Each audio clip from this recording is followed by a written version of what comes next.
tell us how they are feeling. Whew. Okay. Hey there, Brown Indian. Yeah, my look changes quite drastically throughout time. I'm like a chameleon. That's what they call me. But I hope everybody's having a good night. You're doing well. If you want to join the conversation, you want to start talking about what's going on in Russia, Ukraine, anything else, definitely just hit the request to join button. It should be down there right below. And you can come on in and have a serious discussion. Yes, yes, I did shave. I am back to a straight face, but by tomorrow I will have a beard. So don't worry, guys. It grows very quickly. And don't get too used to the change. It'll be back soon. But if you'd like to join in the conversation, definitely hit the request to join button, co-host down below, and you will be popped into the conversation. Well, thank you very much. I hope everybody's having a good evening and are doing well. You can certainly pop into the conversation and tell us what's going on inside your head if you would like. Make sure you share the stream with anybody that you feel would disagree and would have a good conversation coming in, because that's how we get new viewers, new people that express their opinions, and that's what it's all about. So if you want to hop into the conversation, make sure to hit the co-host button, request to join, and come on in. As soon as we get somebody into the chat, we will start the show. We will start the conversation. Can we talk about the elephant in the room? 100%, Klutz. That's the whole big thing. That's why it's the open debate. We try to keep things open, but we all know what we're talking about. We all know what's going on inside our minds, and that's what we're here to do. If you have something that you're thinking about, pop on in. You can talk for a while. I know that you have things going on, and I've been following a lot of what you've been saying. I know that your account actually has been somewhat shadow banned since you decided to post the things about the fuck was it called? I keep calling it Atlas. But about the individuals who were working to promote misinformation, at least not just even here on TikTok, but throughout social media, that seemed to be a fake organization. Everybody go check out Klutz. She gives out really good advice and really good information for you to look at. If Team Halo, thank you for joining us, Missy, giving us all of the tidbits and everything that we need. If you are enjoying the background that we're seeing here tonight, that is all thankful for to one beautiful, great, crazy viewer named Missy, Miss Combat Queen, right down there in the chat. So thank you to her, and we're still working on things, so it looks good now, and we will make it look even better in the future. But yeah, no, I am appreciative of everybody who's been working with us here and giving me information, working with the team at the Open Debate to come together and bring live streams for individuals to speak their mind and build a community of individuals who are willing and ready to talk and get past the point of I disagree and therefore you should not be heard. The beard's gone. What's happening? Who is this guy?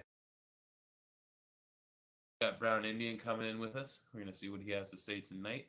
Brown Indian, us on the Open Debate. How you doing? I'm good, senior. How are you? I'm not too bad. What are you thinking? How are you feeling? What's going on in your head tonight? Oh yeah, every day that passes by, I'm getting more and more pro-Russian. You know, I've seen a lot of things on Twitter, and they're literally keeping people as hostages. There are so many Indian students in Ukraine. They're still keeping them as hostages, and they're not even letting. I've seen other posts where black people were not allowed to take buses or other stuff to flee to other countries, and the whole Western media, right? The propaganda, like oh, Muslim countries are not civilized. We should not let them in, but we should let Ukraine in. You know? Yeah, no, I agree with what you're saying. Like, I even heard a newscaster say, like, he slipped up. He was a white dude. I don't want to, like, hold his race against him and say that that's the reason that he was saying, but he was saying things like, this isn't a Middle Eastern country. It's not something that we would expect. And he accidentally said want. I don't think that's what he meant, but I think that what he meant was expect from the country. Like you said, people often say that Middle Eastern countries or highly Islamic countries are uncivilized, and then in regards to how we accept those individuals into maybe countries that have historically been more surrounded by Christian moral values, and then like how we bring individuals in who perhaps are from another part of the world that have completely different religious and moral views, but we just disregard what they are because of propaganda. Like you said, what we're being told. It's not that I disagree with Ukrainian citizens or their belief systems. I just believe that they're Ukrainian and unique to themselves, and they are Ukrainian citizens. That's who they are, and they. Well, I think that anybody who is Ukrainian would also agree and tell you like they are uniquely Ukrainian. They're their own country, and to bring a plethora of Ukrainian refugees into Canada, I don't think that it would be bad, but I don't think that they would. They're not coming here because they want to be Canadian. They'd be coming here for refugee, um, to for refuge, and No, no, no. I'm you not know, talking about Canada. I'm talking about the European Union. Countries like Poland, which never accepted, any refugees, and now they're like open arms, right? yeah, yeah, yeah. Well, all of it. It's not that I disagree with anybody coming in anywhere. I think that like immigration is a good thing personally, but it's just what are the reasons for immigration, and then what is the end goal around what the individuals want? Because if there was a war in Canada and I had to flee, my goal would not be to live in France. If I was being offered refugee status in France, I would want to come back to Canada as soon as possible. My personal opinion. I just would like to be here, but maybe if it was somewhere warm. We got Bell Firestar wanting to come into the conversation and chat with us, so we'll bring them in and see what they have to say as well. Bellfire, how you doing? Yeah. Good, you? Oh, not too bad. What are your thoughts on all this? So I gotta say, since COVID happened, I'm just gonna go back. I've been doing a lot more reverse image searching. I even have like 3 different apps that I have to use to look up things to make sure it's true. For example, today one of my friends was posting, "Donate to this cause, donate to for Ukrainians." I was like, "Oh, maybe I should." But I was like, "Wait, let me reverse image first." The picture was from 2001 when NATO bombed Serbia. I was like, "Yep, no thanks." it's Yeah. just it's just too much of that going around. I don't know what to believe anymore. So the reason that I want to have this stream and like talk to people about what's going on in their heads is like it's very confusing because we Yep. just came from a situation where, at least here in Canada, a lot of people were inundated with media that they disagreed Mm-hmm. with, whether they were on the left, the right, the center. They just saw things in live streams or on the ground and in general in their own life from people that they knew. And then they saw the media reporting things that were completely contradictory, where they were like, there's no possible way that this is true. That And is so now, literally my whole COVID experience. And I can yeah, go into so much depth about it. How I have a rare blood disorder, and it was discovered when I was first pregnant in 2014, but they didn't know what it was. And then I got pregnant in 2019. Great time, great times. And then they figured out what it was. Then the doctors were telling me that I couldn't get the COVID vaccine because I had to do a test because it kills antibodies. And when I was telling people this, they're like, "That's fake news. That's not true." And then I had another vaccine that they gave me to boost my antibodies against COVID, which starts with a B. It's like BAM something. They were like, mainstream media was like, "No, it doesn't work. It doesn't work. It's not good." I took it. It works fine. But again, misinformation. A year later, everything I said is true. So, yeah, that's always the way whole it life. goes, too, right? Yeah, whole life.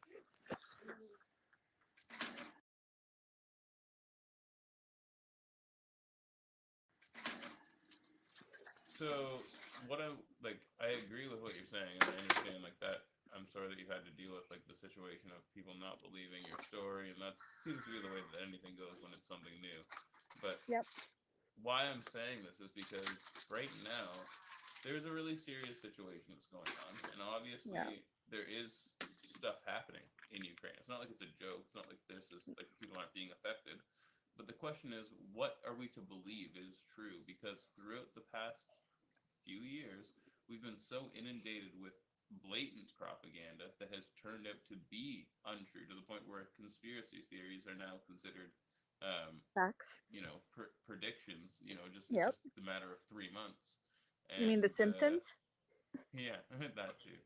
But yeah, debatable, but also good to look into.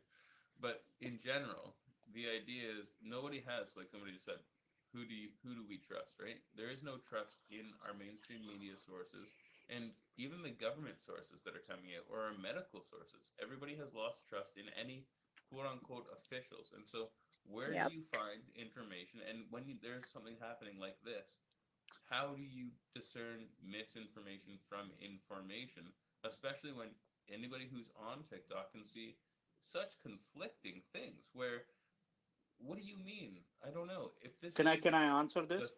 yeah, but I just want to say like if this is the third world war, it's not the same as any of the first two. This is a whole, and also we live in 2022. This is a whole different era. We're in the age of information. Obviously, things are very different. But when you say like this is like the largest invasion that's happened in the last however many years, and then you see what at most I'd say 40 tanks I've ever seen in one place on any video. People That's forgot not about that's Serbia. Oh, there's been so many countless wars through throughout the time that we've been alive, but we have not been focusing on. But I'm Yeah. just saying right now, if this is supposed to be huge, I have not seen a mass invasion of individuals, and then also Ukrainian citizens are just the only videos I've seen of anybody getting roughed up are Russian soldiers. But that I could also know. be propaganda, though. So I just that's why I'm asking everybody, right? It's not me. I don't know. That's the whole thing about this channel. Don't come here thinking that I'm going to give you the answers. This is a place where we can come together and talk because I don't know and I don't pretend to be smarter than you or smarter than anybody else. You just want to know the truth. Plain and simple. And I want to know not even the truth. I want to know what your truth is, and I want to know what everybody else's truth is because that's how we make up our own decisions. What do you believe and why do you believe what you believe?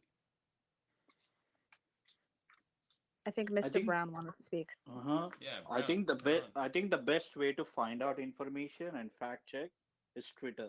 There are people who are smart and who have done major studies into this thing, people who worked for major government organizations, and they hold Twitter spaces over there and they have discussions and they have dialogues, and there are facts out there, I think. I can't trust Twitter because when the Canadian convoy was happening, they literally it blocked the trending from people seeing what was happening. So again, Twitter not so much. Actually, there's a news group in India that I follow. It's on, I gotta get the name, but it's on YouTube, and she is the best. She will blast every single politician, called them dummies. I'm like, I love this girl. I gotta get the name for you. She tells you exactly Oh, why. I know that. I know that. Her Yeah, she's name is amazing. Palki Sharma. I know Yes. her. She's like, sanctions don't work. They're like, it's all about the money. What's the big picture? Are they actually after oil? And this is all a lie. My favorite thing for her was when she said, is NATO telling Ukraine to do this so they can prove that they want to be dedicated or be loyal to NATO so that they can take over Russia? Like, again, questions. Hmm. I I'm gonna mean, throw this conspiracy out there to you guys. Big shout out to CTV News. This is probably one of the biggest issues around why his account keeps getting taken down. Not the real CTV News. If anybody knows oh, CTV I News love out that there, guy. exactly right. So the point is like he has a bigger impact on TikTok than the actual CTV News, and they're so angry about it. But he just like put out a little bit of a conspiracy video where like he's a pretty level-headed guy. I take his word with a grain of salt, but I also take it as like somebody who's like just out there analyzing things the same as you and I. And he put out a good little conspiracy video where it was saying that Ukraine is one of the last bastions of the stronghold of the origins of, you know, the New World Order and where their families come from and stuff. And so the fall of Ukraine would be like a big deal. In if it was like, imagine the three of us, you know, we cared about ourselves and our families all came from one place, and then that place was under attack. We would be making sure that that wasn't going to happen and that everything would be against it. I'm not saying that the Ukrainian people, and that's the whole thing with both Russian people and Ukrainian people, neither one of the people, I guarantee, they're all good people. Even if we have differences, we're all good individuals. Like citizens of the world, we know what we want and we all want to live happily, for the most part, apart from like with freedom, meaning I do what I want to do, you do what you want to do, and I'm not going to intervene with what you do as long as what you do does not affect me. But when you have governments interjecting and having agendas and then they push forth individuals, somebody's typing and it's super loud, by the way. When you push forth information into people based on agendas that the government has on a large scale, where it's like us three, we rule Russia or we rule a greater nation. We say we want this to happen, and so we push forth all of the, you know, hundreds of thousands of young children that make up this nation to make sure that that happens for us. That I think is what is that is, at least in my opinion, I think that that is what is happening right now, and I think a lot of people are seeing it, even the people that are there fighting on the ground, and none of them want it. Nobody wants this. Nobody wants to fight a war. Like, No, it's we are true. real It's true. people. Like, we don't want this. And if you want to pretend like you want it, cool. You pretend like you want it. But the Ukrainians, I do not think are angry at the Russians, and I don't think the Russians are angry at the Ukrainians, like the people. And so then when the people are trying to go to war, it's like, what for what? For the country? I don't want your country. And they're like, yeah, we don't want you here. They're like, yeah, we don't want to be here. Yeah. In We my have our opinion, own war to that's from what fight. I've seen. No, it's true. We have our own war to fight though. Like what's happening in Canada, it's insane. You know the new bill that's being passed around. Nobody's Which one? talking about it. There's quite a few that are going through right now. I know under there is the under the scope of everything, right? all of them, and then apparently the Christine Freeland. It was posted that her grandfather was like a Nazi sympathizer, and she's best friends with the world money people. I'm like, are you kidding me? Like, what? Why is she in our government? Why? Why? And then another thing is I was watching legislation today, and the conservatives were talking about taking Ukrainian refugees to Canada to help them, and to cancel the visa program. But the liberals, Christine Freeland specifically, was like, "Oh, we're doing our best. We've sent our money." I'm like, "Wait a minute. Why aren't we taking people if this is so urgent and these people are dying? I don't get it. Where's the urgency? Like, why aren't we helping them?" And that made me Well, really it's a think, like, and I posted the video, and I was like, that makes me question, like, is there an actual urgency? Is there more to this? Like, what the hell is going on? Because yeah. why aren't we taking, refugees? Yeah, it is a really interesting situation. From what I've seen, their international airport is not operable right now. It was compromised, we'll say, by what, from what we've seen, the Russian forces. But I have no idea. That's the whole thing. Like, there's no reason for me not to believe that this is happening. And like, obviously, things are happening, but there's no reason for me not to believe that things are happening the way that they're saying things are happening. Yeah, The only reason that I wouldn't say things are happening the way that they're saying things are happening is because of what we've witnessed for the past exactly. 2 years. And then now that we're looking into things, you go and you reverse Google image search certain images and you find out that they were posted 4 years ago for a Yeah. different cause and a different reason. And it's like, wait, what? So like, and I saw somebody post this. Somebody commented this on one of my, because I just made a post about this earlier today, and then another one just like a few minutes ago. And somebody said, yeah, this was from 2014, but it doesn't change what's happening right now in Ukraine. I'm like, I didn't Yes, it respond to does. this because I try to not respond as much as I can, but some things make me super um, they get me riled up, so I try to just respond with a question and not get too confrontational, because this is a channel. This is not my own personal opinions as much as I'd like them to be. This is only as much of my opinion as I can put forth. If you'd like to follow me, you can go over to Elder at the Open Debate, and you can hear a little bit more of my own personal opinion. But this, I can say whatever the fuck I want right now, and I'm telling you right now, this person said that, and I'm like, in general, that is quite literally what we're talking about. And so, even though, like, if yeah, like, regardless, it doesn't matter who they voted for. It's the person in general and the way that they're discerning information. And so, I understand that, yes, there is serious shit happening, but for you to say that, well, this had to be pushed forth because it was needed in the time to get people mobilized so that they were happy, and it helped with their narrative, although the retraction was made later, that's literally propaganda. That is Yep. literally what propaganda is. And to say that, I don't know, just because, I don't know, we can see it happen. And so, like, when you say they pushed the narrative, but then retracted what they said, My husband says that, our life is like living why in are the you doing Matrix. You either took the blue pill or the red pill. The red pill, people are still in the pod and they are believing everything the media says, and those that took the blue are the ones that are awake and are questioning life. So, yeah, I get it. something that I haven't asked you, Brown Indian? Mm-hmm. There's a few things, because let's put it to you this way. I've seen you in other live streams. Mm-hmm. You are a very level-headed person. You have what seem to be conservative values, but a liberal mindset. So you're open to conversation. You're open to new discussions. You're open to other people's opinions, but you also seem to question things. And so when I say Mm-hmm. conservative, I just kind of mean question things. I don't really mean whatever Mm-hmm. liberal Mm-hmm. or conservative actually means. Your name's Brown Indian. You have an Indian accent. Mm-hmm. Where are you from? I'm from India. I'm from the southern part of India.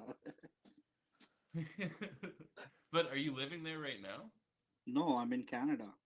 Nice. Oh, cool, cool, cool. I'm in downtown Toronto. Nice. Oh, nice. Yeah, I yeah. used to live downtown. Makes sense. Makes a lot of sense. Mm-hmm. So, did you immigrate here? Did your parents immigrate here? Because you have a pretty strong accent. And so, just questioning, and then I want to Mm-hmm. ask another question to follow up. Oh yeah, I immigrated in 2018, and I never really worked on my accent.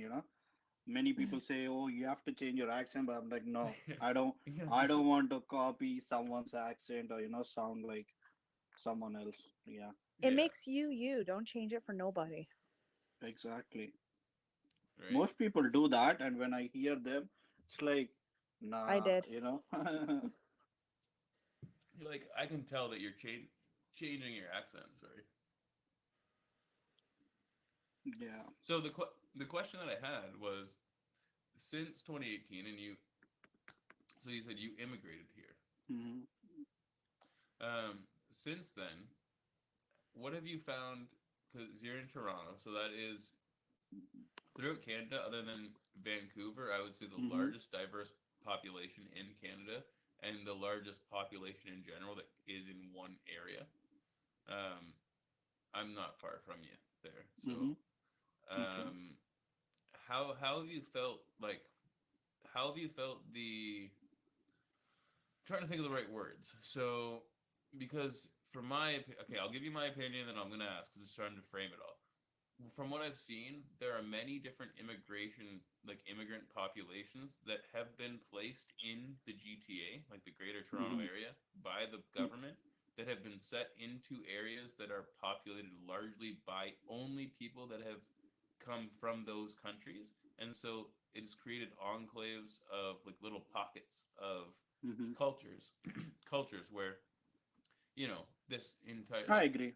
Yeah. 5 mile Yep. area is all people that are from Indonesia, and then this 5 mile Hmm. area is all people that have come from this one specific place within St. India. Clair, Yeah, Chinatown, Little India, yeah, Dundas but Street, with Portugal. exactly, right. But with Hmm. that, how have you found the reception of, I don't want to say Canadian citizens, because I do find us all Canadian citizens. Like whenever I see an Yeah, immigrant, yeah, I don't ever yeah. think like, oh, you're not Canadian. I think that that is literally what makes us. Because like I said, Hmm, I'm in hmm, the GTA, so like hmm. I think whenever I see someone, yeah, that's like Canada is a diverse culture. There's no one person, but um, maybe if it was like 1960 and everybody was white, you know, you see an old guy and he's like 80 years Uh-huh, old. What has uh-huh. been your reception from those people? The older See, people, not even like the younger, the older people especially, because like the people that didn't grow up with immigrants. Because the GTA especially back in the mhm. day, like Richmond Hill, all white. If that was like 1960 or something, and now all of a sudden it's super diverse. See, in USA, people are straight up in your face, right? They are Mm-hmm. honest. Like they'll tell you, I don't like you, I don't support you, you're disgusting, you this thing, blah blah blah.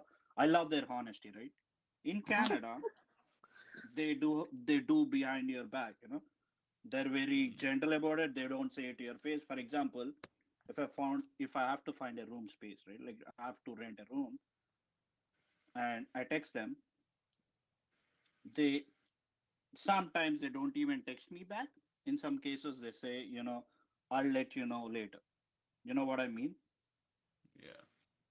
So I think they don't want to hurt your feelings, but at the same time there is, I call it bias, like every community has bias.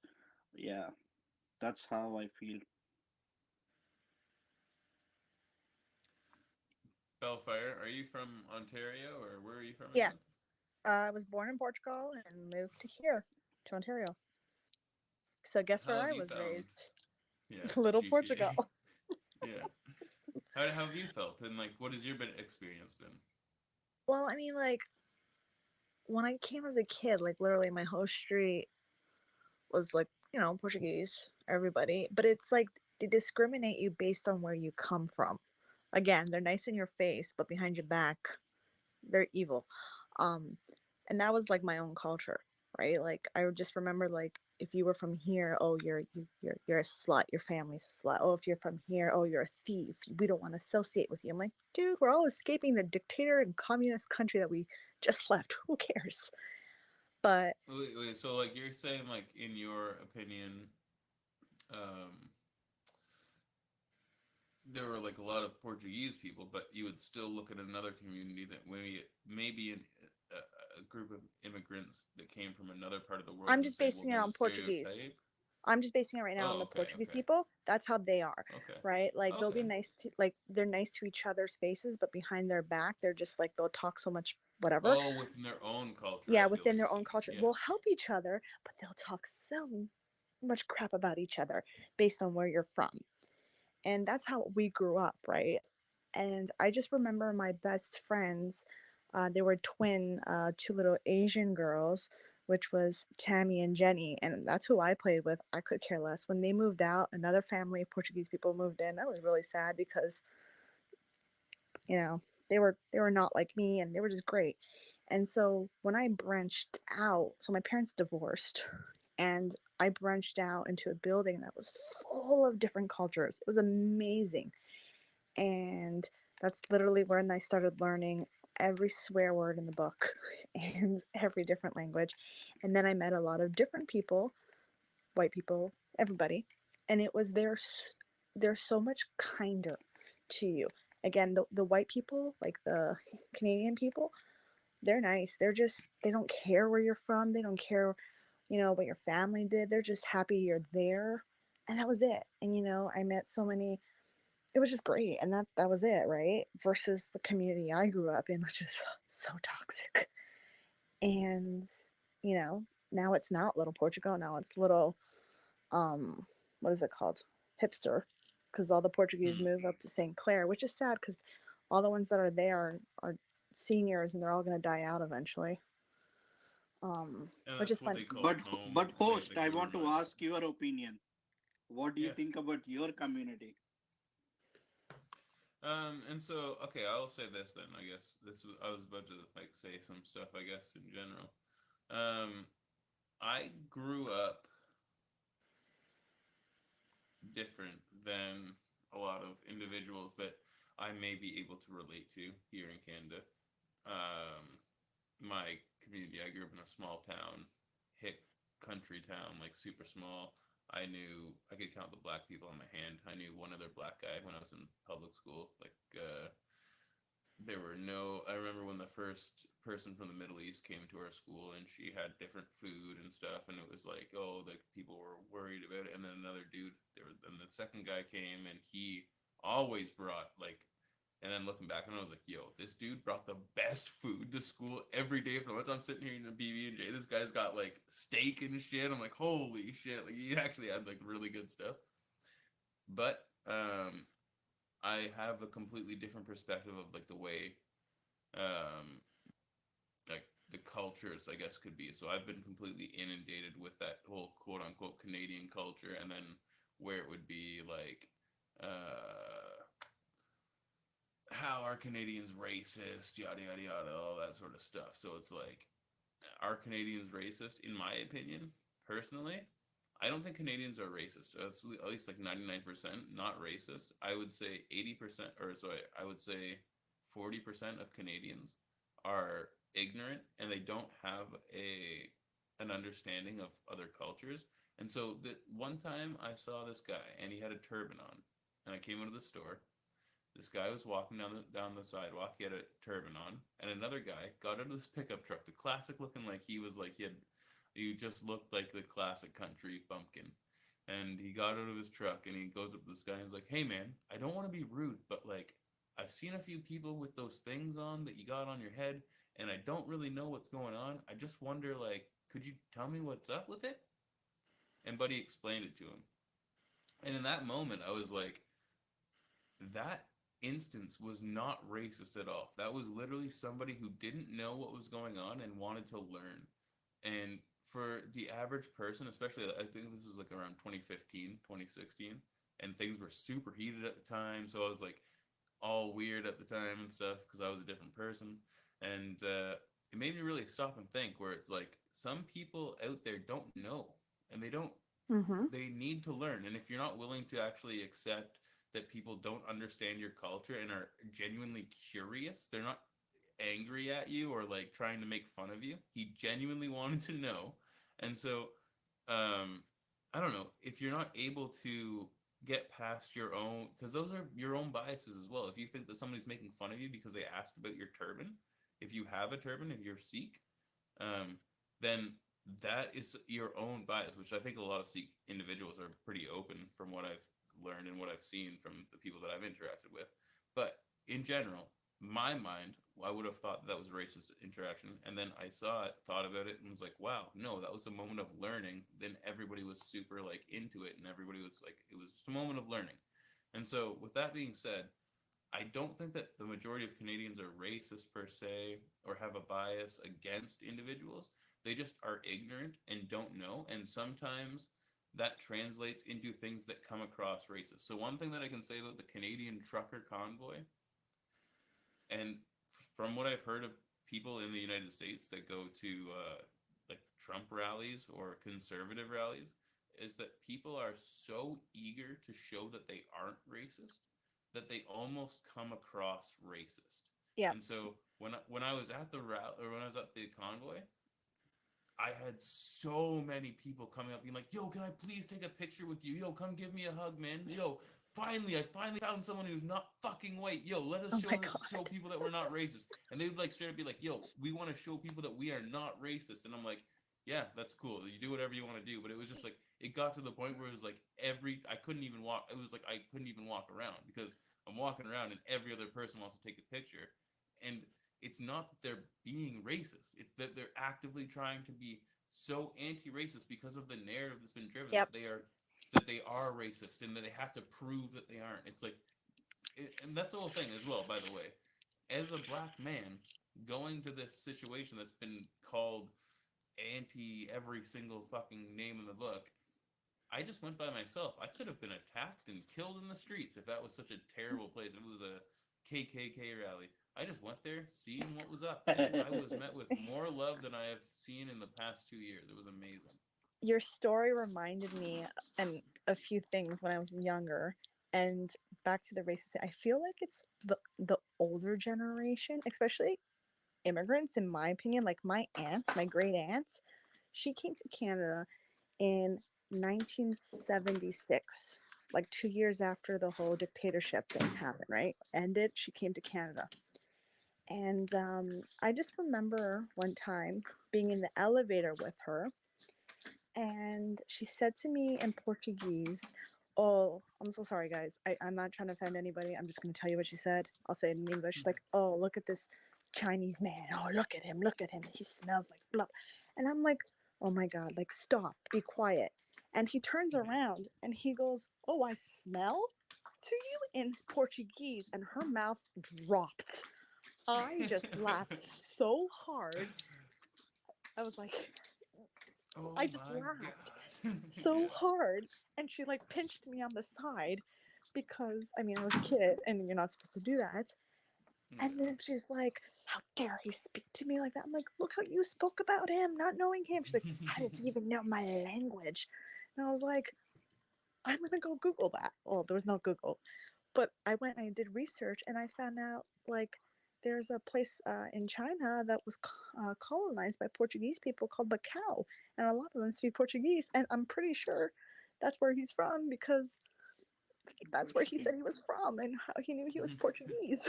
So I cracked up that that happened, and it's like, don't judge people because that happens to me a lot of times where I'm on the bus again with my own people and they'll talk badly about me and I turn around and I'll say something and their faces and their mouths just drop and they're like it's like they've seen a ghost. Because I think last time I spoke to you I told you how I came to the country here and I was blonde, very light skin. A lot of people don't look like me, and so when they see me they assume I'm like Polish or Ukrainian or Russian or something like that. So when I turn around and I speak right back to them, same reaction. So Wait, what? you never know. Yeah. No, it's true. You never do know. But I never forget that. That and when she learned how to say vacuum, so we don't have the a V in the Portuguese language. It's an actual F. So one time when we went to the store, she asked the guy, "Where's the vacuums?" And I was like, "What?" I'm like, "What do you want?" She's like, "Cause it goes vroom, vroom, vroom, vroom, vacuum, vacuum." I'm like, "Fuck you," because there's no V in our language. It's an F. Oh, that's pretty good. Um, so growing up, you grew up largely with Portuguese individuals, or when you went to school, was there a mix of individuals that were So there? my first school that I went to was all Portuguese people. Like everybody was Portuguese. I think the only person there was maybe like a few Italian people. I know our teacher was Italian and my friend Teresa was Italian, and that is all I knew. Um, like, what's his name? Sean Mendes or not Sean Mendes? No, what's his name? Danny Fernando's brother, Sean Desmond. Like he was at our school. Oh, he's such a jerk. He was at our school and his whole family. So it was all Portuguese people. We all ate the same food, bread and butter. It was great because I didn't speak English, so I learned English real quick. Hmm. First, I remember my first Halloween in Canada. That was a disaster. I was in. Is Halloween a lot different in Portugal? We don't have Halloween, Oh, okay. It so we makes have sense some. because Halloween's kind of weird. I think isn't it a Mexican holiday? And then we just kind of No, adapted it. that's the next day. Okay. Halloween is based on Hallows Eve or something. I don't know. It's an American thing. I remember reading it years ago. But anyways, like I remember the first time I had to go home and I was like, "We have Halloween." And I had to explain that to my deaf dad, who was like, "I don't know what the hell Halloween is."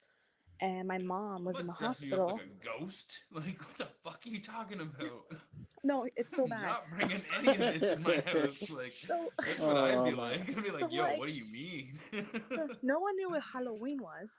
And then my mom was in labor with my brother. Again, he ruined oh my god, Halloween for me for the rest of my life because he was born on Halloween. I was 5, my first Halloween. Thanks, brother. And I got no candy that year. I had to go to the hospital. It's a grudge that lives on forever. And my Yeah. dad went to Kmart, picked up a clown costume, threw a bunch of paint on my faces, just lines. And that is how I went to school. I was terrified. I looked like the It character melted. It I was, mean, I hope that you didn't get made fun of, but in oh, all I did. honesty, I did. well, Luckily, I didn't know that is what it English. is. I Yeah, I didn't know mean, too like, much English, so it was okay. what else is it? What else is a Halloween costume, right? The It character melted. That's great. Well, everybody at school was wearing princesses and Belle, and I feel you. I was like, oh. And You then, did like you're real Halloween because they looked it up and they're like, "What is Halloween?" And then I, there it was no wasn't like, looking up. My dad had to go to the deaf people, and the deaf people were like, we don't know. We just "Oh, moved here from Portugal. Halloween." What's that? We celebrate like Carnival, like Mardi Gras. We have Mhm. Carnival like they do in Brazil. Like that's what we celebrate. It's Carnival. You live in Toronto We do Carnival. area. Our Carnival's a little different. Like our festivals is like we have something We like called Caribbean Carnival here. it's Caribbean. yeah, it's much that's much better than ours. Like our festivals are all about saints and underage drinking, and then we have this thing called Matassa do Porco, which is like, I'm so sorry, please, if anybody is against pork or vegans, it's called the killing of the pig. And you kill a pig, you hang it, and you celebrate. This is a That meat is what eating you do. channel. Let's Do not you Okay. eat go it? on debate Do if you we eat the want. pig? You do not, well, I mean, you eventually cut the pig up and eat it, but Uh-huh. yeah. So like even like one year, my dad took me to a Portuguese thing, and they were doing this matassa do porco, and I see this pig hanging, and you had to pay $20 for a bingo card, and if you won bingo, you got this pig. Okay. My whole Uh-huh. life, my dad used to say I wasn't his kid because I didn't look like anybody in my family. Again, lots of psychological damage. And so I'm with my dad and his deaf buddies. They can't hear the numbers, so I got to play all the cards. And I just remember I won the bingo, and my dad was so proud, and he like picked me up on his shoulders, and he was cheering, and I was like, "Hey, I won a pig!" And I saw the deaf people like they're so freaking loud, and they know, and that was like the most proudest moment of my life with my dad. But yeah, if you want to Yeah. talk racism, go look up the deaf meanings for certain, for like Chinese or Indian or Jewish, like the descriptions of what it is in the deaf culture. Well, Yeah, that's something that Brown Indian there. Is that what you want me to call me? I'll keep calling you Brown Indian. I think it's a funny name. Yeah, call me, like I don't take Uh, any. It's just a funny name that you because like people like what I find funny about it is the fact that the first time I saw you come onto the stream was the fact that was that one girl that was like, I don't think I should bring this guy on. Look at his name. Then you came on, you're just like the most Oh, normal yeah. person that was on the entire stream that day. Yes. So I was like, yeah, She's don't like, judge a oh, book by this its guy's so cover. skeptical. I don't know if I have to bring her up. I'm like, dude, Yeah. how can you judge book by its cover, right? Yeah, never. I don't know. I haven't seen her streams yet, but this other person that I do shout out, Absolute Bonkers. I'll shout them out again. I don't. I think it's a trans person actually, to be honest. Now that I look back on it, I don't care who they are. They're good. They're completely different viewed than I am. They have all sorts of different views, and they just it's a good stream. They're pretty open minded and they're really willing to actually talk to people. Have a good night, Mhm. Klutz. Have a good night down there in the chat. But yeah, they're pretty open to just talking with people, and I don't know if they block people or not. I haven't stuck in there long enough to really see, but I do like the channel. I go in and I watch stuff sometimes, so I always promote them.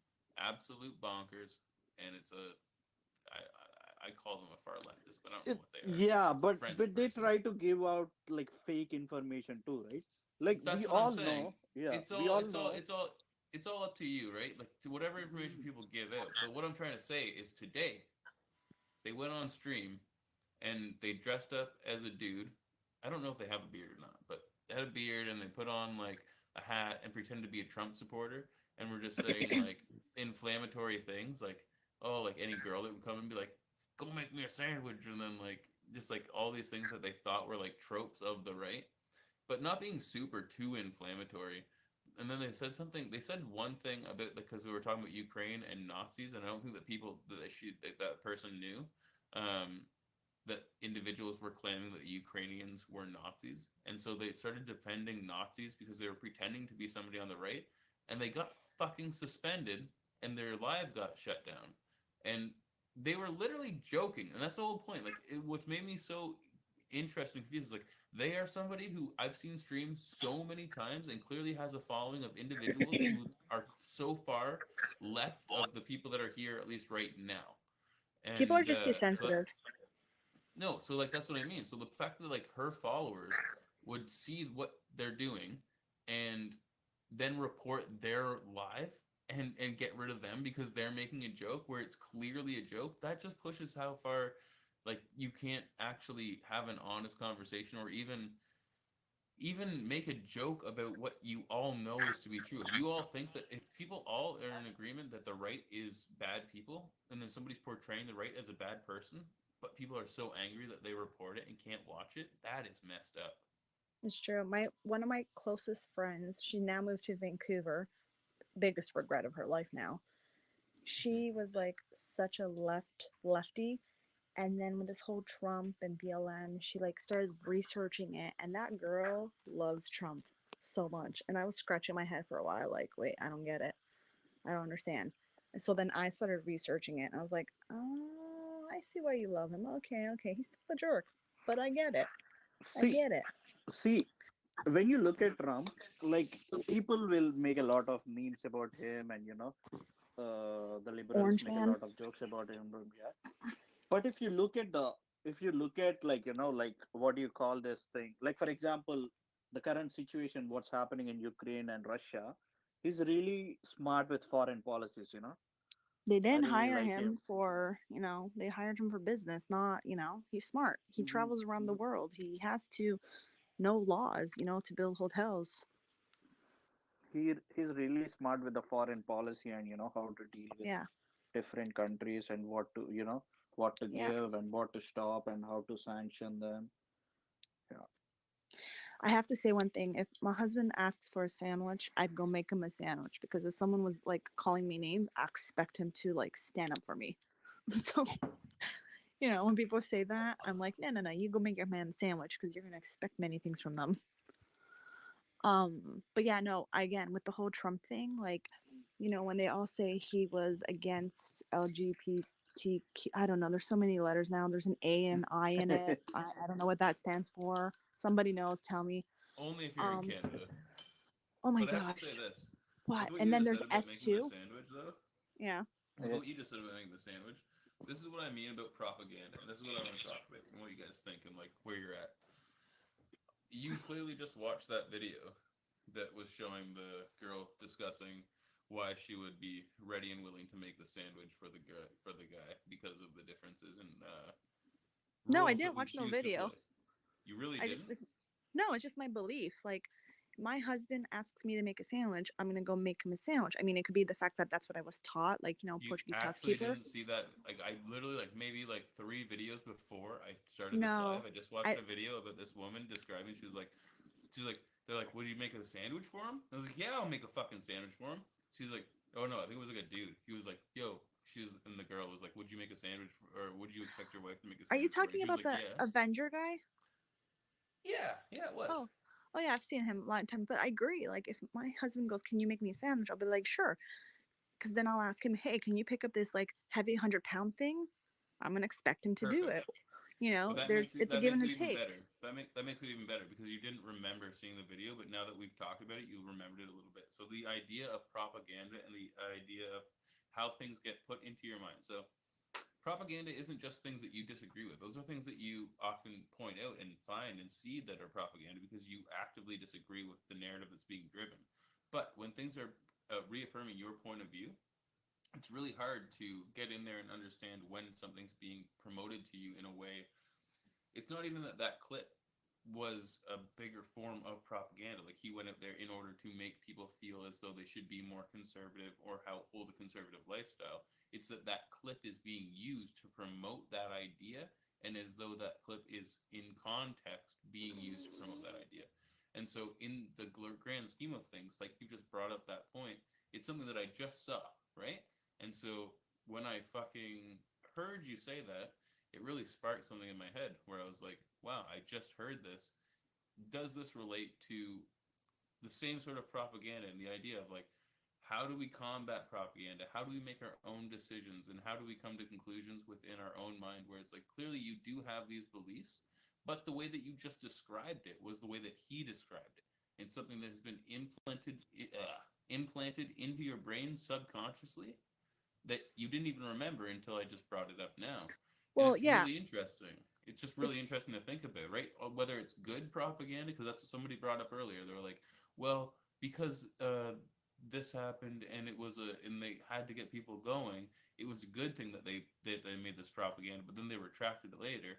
And it's like, it's still propaganda regardless. It's not a real narrative. It's something that's being put forth to make you believe something. And so how do we combat that, right? It's really interesting. I don't hold that against you at all. I fall for the no, not exact at same all. sort of things, right? Like that's how I form my narrative as well. We're all inundated with propaganda. My I grew up, so because again my parents were split. When I went to my dad's house, because he couldn't take care of us, we would be at my aunt's house, my great aunt, the one who was talking badly about the Asian guy. Um, and mind you, so I give her props, even though she's not the nicest person in the world. She came to Canada. She worked two jobs, okay? And I swear this goes with the whole sandwich thing. She worked two jobs. She bought a house for $38,000 at college in Bathurst. She woke up every day at 5 in the morning, went to the hospital to take care of her husband, bring him food, bring a sandwich, bring breakfast, wash his feet because he had gangrene because he fought in the war from Portugal, and then he moved to Canada, got sick, and whatever. Then she'd go work at the factory, and then she'd do cleaning job till 1 in the morning, and every day she did the same thing. Paid off her house. Sunday she had the day of rest, and that was her life for 40 years. And she said she would always say to me, I do this because my husband is the one that brought me to Canada. My husband is the one who worked hard in the trenches to fight for my freedom in Portugal to come to Canada and have this house because her house was stripped away year because of the whole situation. She's like, I do this because it shows my love for him. And when you make some food for somebody, it shows your love for them. So when I make food for my husband, a sandwich, whatever it is, it's I'm showing him my love. So when he's doing something for me, that's him showing me his love. And I always go back to my aunt that, this woman literally worked 15 hours a day, slept almost nothing, went to the hospital 5 a.m. At Bathurst and Dundas, went to the factory, sweater factory, went back to the hospital again, then did her night shift, paid off her house, paid everything herself. And then he passed away, like what, 1995 or something.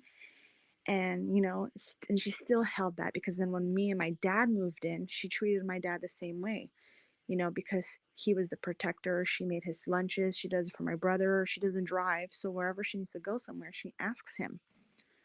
So again, it comes back to me now. I'm at home and I feed my family. And at lunch, I ask my husband, what do you want? I'll make him lunch. I'll make him breakfast. I mean, if he pisses me off, I don't make him anything.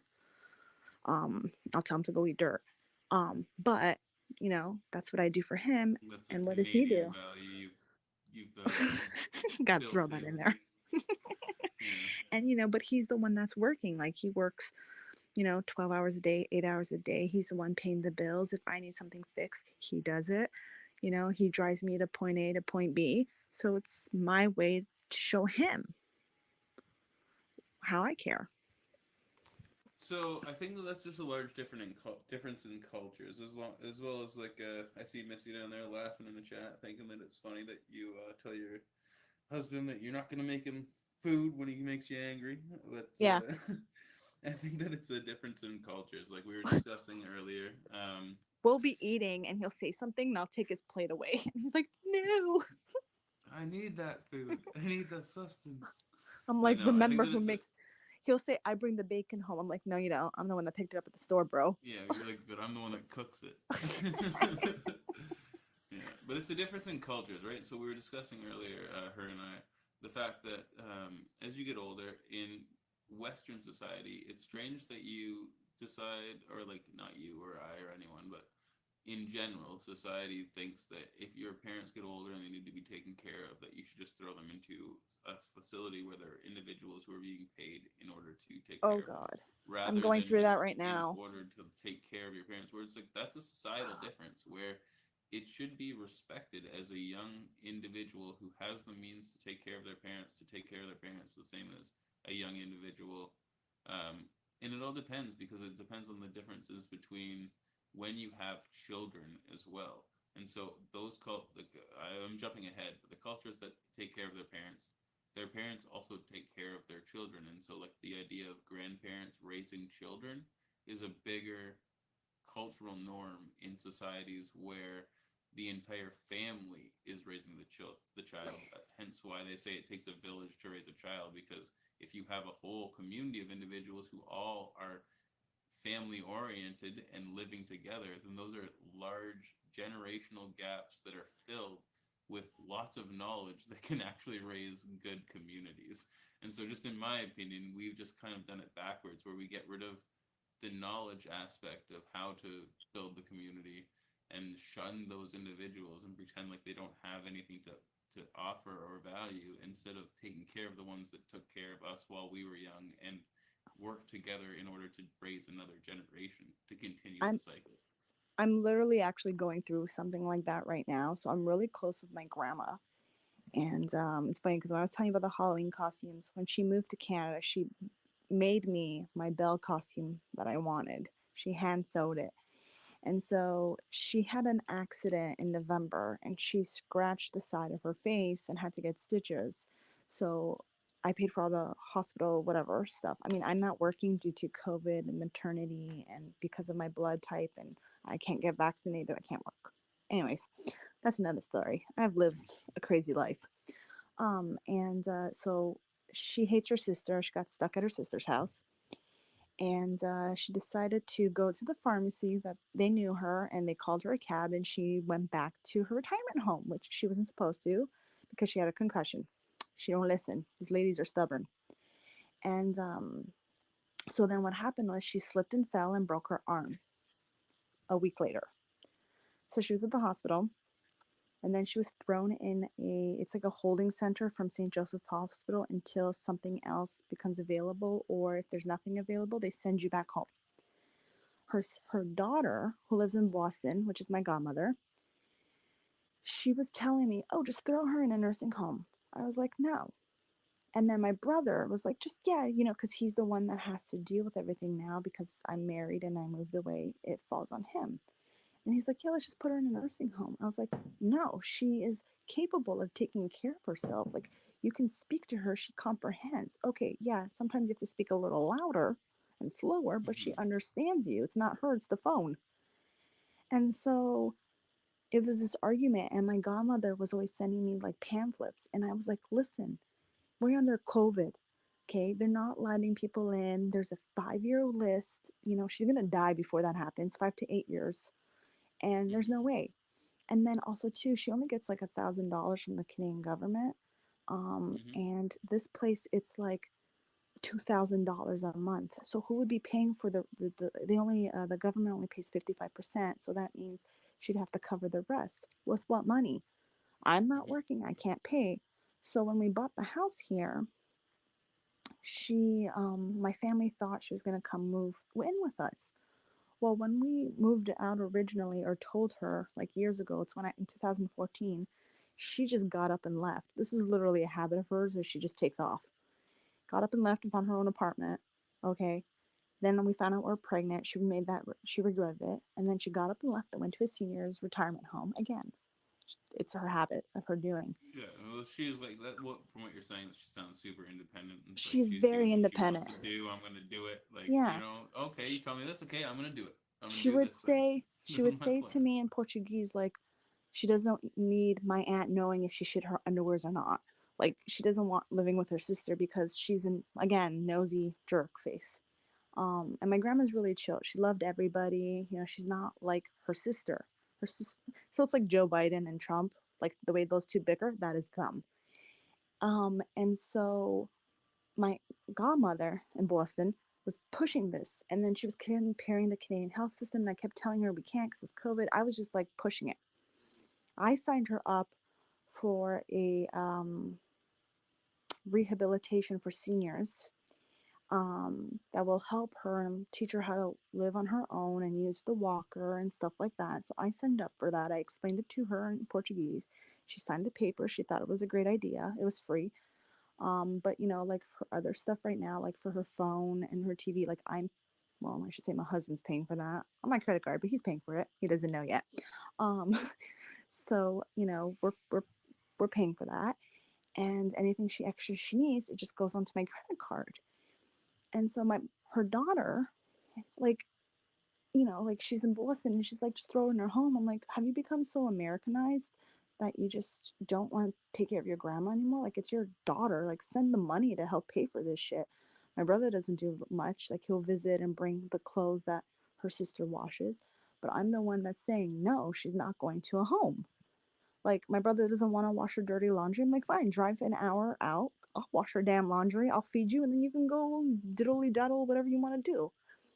Um, but it's like no. And I found out that in Canada, that if they are comprehend like they have their comprehension still and they're cohesive, that and if you ask them to go to a home and they refuse, they cannot put it in because it's kidnapping. Versus in Boston, you can just throw it in. They lose their rights. So I was like, no, like that conversation ended. What I said to my godmother was, listen, the doctors said that she's fine, that she can live on her own, and she's doing this program now to help her so she doesn't fall again and run off and escape and do whatever she does because this is the situation with her. And it's sad Yeah, because I can't it's even visit her because I'm um, unvaccinated.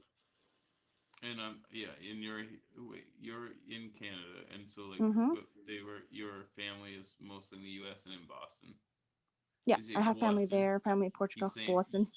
Yeah, keep Boston. I Keep grew saying up that with an there. accent. I grew up You only there, say so it's Boston like with an accent. You gotta I say it though. can't. You gotta say it. It's even the You way gotta do it. it's even like with the word quarter, like it'll come out because like I grew You little up there. quarter. Quarter, you park the car in the Yeah. Hobbit yard, Yeah. right? Like I will But so talk what to you're my saying though, cousins. like, okay, you can keep it on. You can Oh, keep going. sorry. It's like I grew up there, so I'll talk to my cousins, and all of a sudden my husband's like, "When the hell did you got imported from Boston? Like, where did you just come from?" Because I grew up there in the Yeah. summertime, Christmas, until I was like, until we decided to like immigrate to Canada. Like that was like the first dialect that I heard, so I can. It comes out. As soon as you hear it, it's like right back. It's like, yo, the Yeah, car. Gotta car, get into the hobbit. car. Oh my gosh. You're funny. That's funny. Fuck, I don't even remember what I was gonna say now. You got me too entrenched in the Sorry. Boston accent. No, well, I do apologize that you've had to deal with all that sort of situation, and I think that it's interesting, like you said. So in Boston, they have a completely different policy. I would assume because isn't Boston part of New York and like fucking all that York. the greater New York, greater area, like it would be like Oh, you're GTA, sounding just like like New Jersey now. oh, I'm getting in the Jersey accent, eh? Jersey. Oh my Yeah, God. I always say A though because I'm Canadian. We're watching the new Jersey Shore people, or not the new. They're old. There's a New The Jersey old. Shore. I don't know. No, the old original Jersey Shore people, and they're like married and have kids. It is freaking funny because I'm listening to them. I'm like, oh God, you guys are idiots with kids. These poor children. I But that's the thing. Like, I don't. I don't think know. it's an I love this. This American. is no. This is a good question. I want to push it to you, and I know that I'm quitting What here. I'm going happened to to say, Canada when the Queen is gone? The Queen has nothing to do with Canada. She's just like a figurehead. oh no, she does. No, she does. No, she Uh, doesn't. yeah, I'll tell you right now. So I know we you, pay I'll look. 25 cents of taxes. No, look it up. Everybody. The Queen. I know this could be a conspiracy theory, and so if I'm wrong, please inundate me with DMs and comments on any video, and I'd love it. but I'm guaranteed that the crown, not the queen, that the monarchy itself owns something like 94% of the land here in Canada. And so the actual Canadian people, it's something like 9% is open market. So like what we actually live on and rent out and use for commercial space. But most of Canada is still owned by England and the crown in general, not England, but literally the monarch itself. And so I've heard that. yeah, like we're actually fucked. We're living on like a sliver of land that's right next to the United States, and that is Canada, and the rest of it is still, the United Kingdom, essentially. I wonder We if just it's don't like that say for it, many countries and nobody really knows. right? They still hold the power, but they just don't like promote it, so people don't complain. Yeah. Because I'm sure people would here in Canada if you knew that all of the Crown land. If you looked at Crown land and like oh yeah, you can go camping there. Yeah, you can go camping, but you actually don't own it. I don't know. It's so weird. Like as a Canadian citizen, you can stay there because it's not Canada. So we're No just one can paying a tell you what to lot do. of rent for properties we don't For own. for a very well, no, in the areas that we live, like the Jeep, like all along like Lake Ontario, like most of the lakes, but all along the southern border of Canada is, have you ever seen that meme where they throw like the little line where it's like that big, Canada Mm-hmm. this big, U.S. Mm-hmm. that big, and they got that Yeah. sign. That's where like 90% of Canadians live. Most of Yeah. that area, I believe, is owned by the Canadian government and stuff, but like the actual land of Canada, which is I think I so saw much, something which was like 90% of Canadians or something live south of the American border or something like that. I had to go they look do. it up and I cracked up because I was like, oh my God, it's true. It's so weird. Yeah, it's like the Canadian border's right here, but like Ontario dips down right here, Yeah. and Yeah. so many people live in Ontario. It's Yeah. unbelievable. It's funny.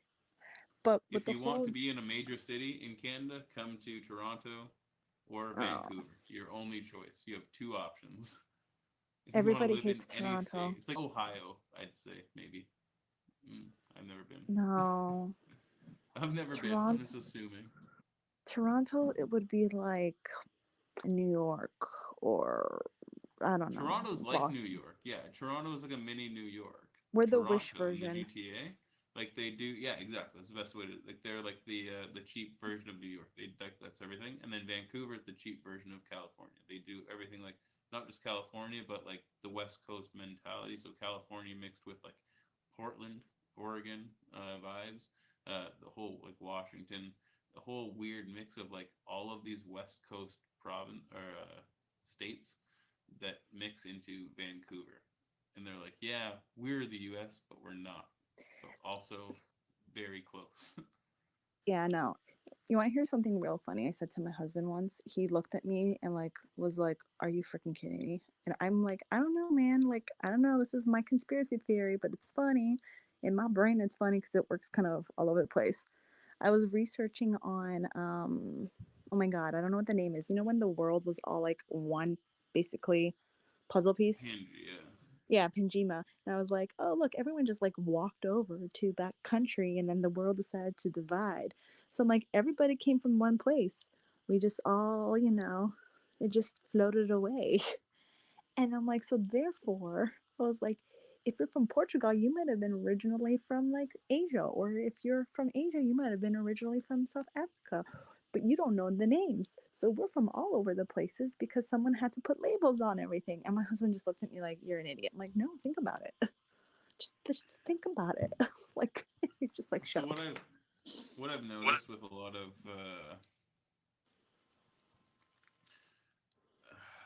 I'm They, not trying to be I'm not trying to be no, rude it's or anything, but I okay. I think thought it was no funny. no what I was gonna say is like what I've noticed with a lot of couples, but it's not that I mean with couples. What I notice with a lot of human beings that interact with each other, not that I think that you and your husband don't have a good relationship. I think that you probably have an amazing relationship, especially the way that you've spoken about him this evening, because people don't speak about their spouses like this unless they admire Brilliant them man. and No yeah, common sense. unless they want to like actually promote them as somebody who they enjoy in their life. And so I do appreciate that, and I'm not attributing this to you, but I think a lot of the time, and maybe this was just him, like because spouses, play with each other, and it's like, he's not going to always tell you what's going on, or like if you don't know, he's not going to be like, well, this is why, and you don't know because you don't know this, and blah blah blah. He's just going to be like, oh, what are you doing, what are you saying? So like when you're saying that, it's like perhaps at the moment you just didn't understand the relation to what you were speaking about. Oh no, I And had no so idea. It was just exactly, right? And so like and like looking at it, you're like, wait. And so relate it just one more time. um I always go into these tangents, and then I lose my point, and then I lose my point. I'm like, wait, why?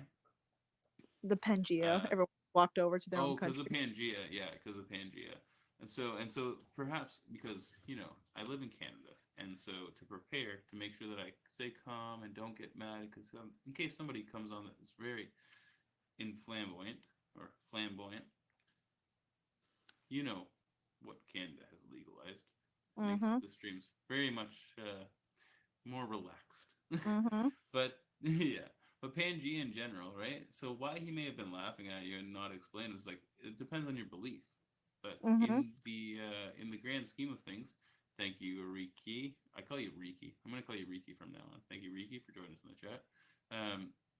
From what we know, people weren't around Mm-hmm. during the time of Pangea, right? And so it was like it depends on what your thoughts are and how old you think the Earth is. And then also, I'd love to have that conversation with somebody who's like an archaeologist, and then two people that are archaeologists that have conflicting point of views, where it's like, how old is the Earth? Because we don't fucking know. I We think don't know. when people were like, "Oh, Jesus walked the world 6 years, 6,000 years ago," and I'm like, "Wait, no, it didn't. It was longer than that. What are you guys talking about? What if Like it was that? I 600, mean, yeah, people are right? just clueless." But like my thing was, I think we were playing a board game. What is it called? Settlers of something. Catan. Yes, Catan. I don't know why I was about to say Sudan. Catan. And that's where it came from because I was like winning and he was getting pissed off. And then that's where my theory came from. How I and I mean I could Like, have been wait, this drinking. is how I'm playing the game. This is how we came to the planets. Because I was talking Yeah. to him and I was like, how the heck did like the people, show up in North America? They just didn't, they had to come from somewhere. They just like, and that's where I was playing the game and my theory came from. And he just looked at me like, are you fucking kidding me? I'm like, what? I didn't learn this Homo sapien stuff in school. We went to Catholic school. We didn't learn this shit. I learned Jesus and God and Mary and God is good.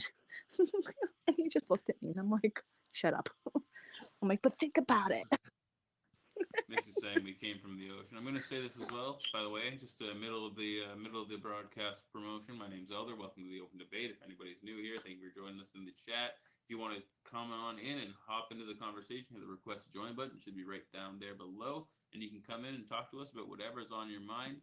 Missy had just said there that we had come from the ocean, and if you're going to I follow did. the idea of evolution, then I'm from the human islands. civilization definitely comes from the ocean. But then in general, if you're going to look into just like even evolution on a micro scale, more than likely from the ocean. She's saying a shark, but sharks are pretty advanced. I don't think that we would have evolved from a shark. I think she's joking. In general, I don't know about the idea of evolution. I do agree with the idea of what is it called? I'm not a scientist, so I'm not smart. I'm not a smart guy. Not evolution, but when you do start from like a certain set of species and then advance from that species, not necessarily changing. I'm not going to come from a different species. I will never be a baboon will never evolve into a human being, but we could all come from a single cell organism that advances into certain other things that would portray into something larger. I don't really know because I'm not a scientist. I'll It's have to look into it evolution. further. But It's how it's a it's type of evolution. evolution, but it's not. And the whole thing is what I always say, right? Evolution does not yeah, it's evolution, but it's just not on a wide scale. It's like it's what the two theories are, like the long scale evolution and like the minor evolution. And I believe more closer to the minor evolution thing. I'd have to look into it to make my opinion more firm or whatever, just like back up myself and not sound like a complete idiot. But It's all good. but in general, right? People look at evolution as disproving God or the theory of God or Mm-hmm. a higher power. instead of reaffirming the belief around why or how that could have happened. Where it's like, why does one have to disprove the other? It doesn't make any It, sense to me. so, in other words, propaganda. I'm Right? touching my nose, right? I'm touching my nose. Like, you got it. It's on the nose. So, continue, please. I don't know. That's pretty much where I'm at, where I'm just like questioning what's happening around us and questioning why we believe the things that we believe, how we've got there, and in general with the idea of evolution. Just what I was saying is that on a minor scale, I definitely believe that we have changed, but it's not like, I don't know, it's very hard to describe. I'd have to look back into it to get a full perspective, open to other ideas, and that's what this whole channel is about. It's almost like an insight into my mind, being like, hey, this guy right here doesn't care. I don't give a fuck. I don't give a shit what you believe. Not poop, not a poop, not a pee, not a shit, not a crap, not a fuck, none of it. Any swear word, I don't care. You believe something? Come and tell me what you believe and why you believe it. I'm willing to hear you out because that's what I'm about, and that's what I'd like to build a community around of individuals who are also willing to listen to other people. Because if you think that you have all the answers, I'm sorry, I can't listen to you. If you think that I, you're smart, you're the guy that like can tell me everything, I ain't gonna listen to a word that you have to say. my husband's the smart one, and sometimes I'll say things and throw him off, and he just looks at me, and I'm like, "What? Think about it. Think about it. Come on," Think about it. because he's like, It he's could very be. like, he's like a Sheldon, right? Like that's how I describe him. He's a Sheldon. He's very like facts only, and if I say something, he has to go look it up because he wants to make sure it's a fact. And I'm the type of person it's like I'll listen, I'll look it up, then I have my own set of beliefs. But you know what's one thing I always think of? Now, I don't know, this is my own conspiracy theory. I find that people who had a harder ship in life are less to absorb the propaganda versus people who lived in a bubble. That's what I think. Aliens. What about aliens? Don't even start on the aliens. We watched Ancient Aliens. We got all the damn books. We can go on about aliens. The guy with the hair, George Strabonopoulos, whatever his name is, needs a hairbrush. Yeah, it's an interesting question around aliens. I don't really want to get into that just yet, but I do want to respond to you saying and your theory around the individuals Cause who like had I'll like talk, perhaps cause like I'll talk to one of my other best friends, and she lived like this poshly like special life, and she's all for like Trudeau and the bubble, and I'm like, really, girl, like you've had no struggle, but you're trying to I always say white savior complex other people when you don't even know their struggles. Like you look at me, you don't know my struggles, but yet I don't believe any of this shit. Like maybe it's because yeah. I grew up having a hard life, so for me it's harder to digest crap. I Yeah, don't want to and be. so I think that it's one of those things that you know how they say that there are sayings or there are stereotypes, and stereotypes always do ring true. People complain about them because they're often stereotypes are often built on negative things, but there are sayings like what is it? Strong times make Strong I minds. don't know. Strong minds. I don't know. I don't know, it just Something rhymes. about yeah, something about hard times making uh All blondes are dumb. yeah, I don't know. I'm not There's blonde, but one. I'm looking pretty I stupid am. right now. I'm blonde. I just dye it Yeah, brown. yeah, I know.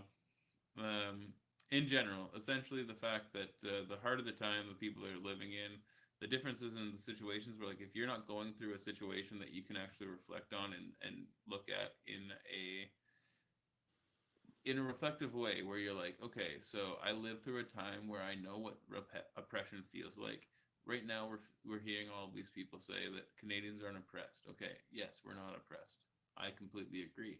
And so there are many individuals who don't even care about any even small amount of oppression that Canadians may feel because we've never felt real oppression. And so small amounts of oppression, they don't mean much. So like if somebody was to grab like a rubber band on your wrist and flick it on you, you wouldn't care. But if they were to slap you in the face, you'd feel it. You'd be like, yo, don't do that. But if they just were to flick you on the wrist one time with a rubber band, you wouldn't do anything.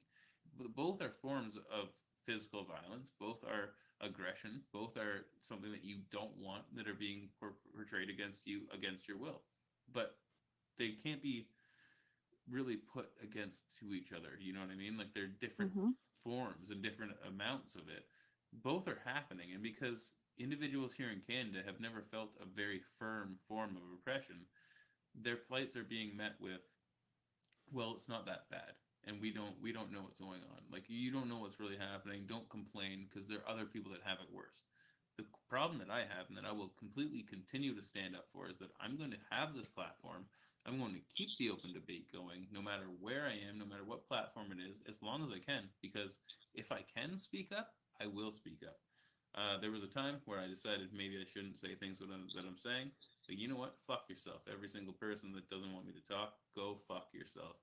I'm going to say what I have to say while I still can, just like Alex Jones did back in the day. He said as much as he could while he could on the platforms that he could until people said you cannot speak anymore. And that's exactly what I'm going to do. Yeah. I'm reading someone's comments about. I heard someone say if you're not vaccinated, then you should lock up in the room. That is terrible. I think they're a troll. So, like, this is something that I also want to talk to you about, and I'm going to get your opinion on this. So, I'll ask this question, and then I'll just get your response.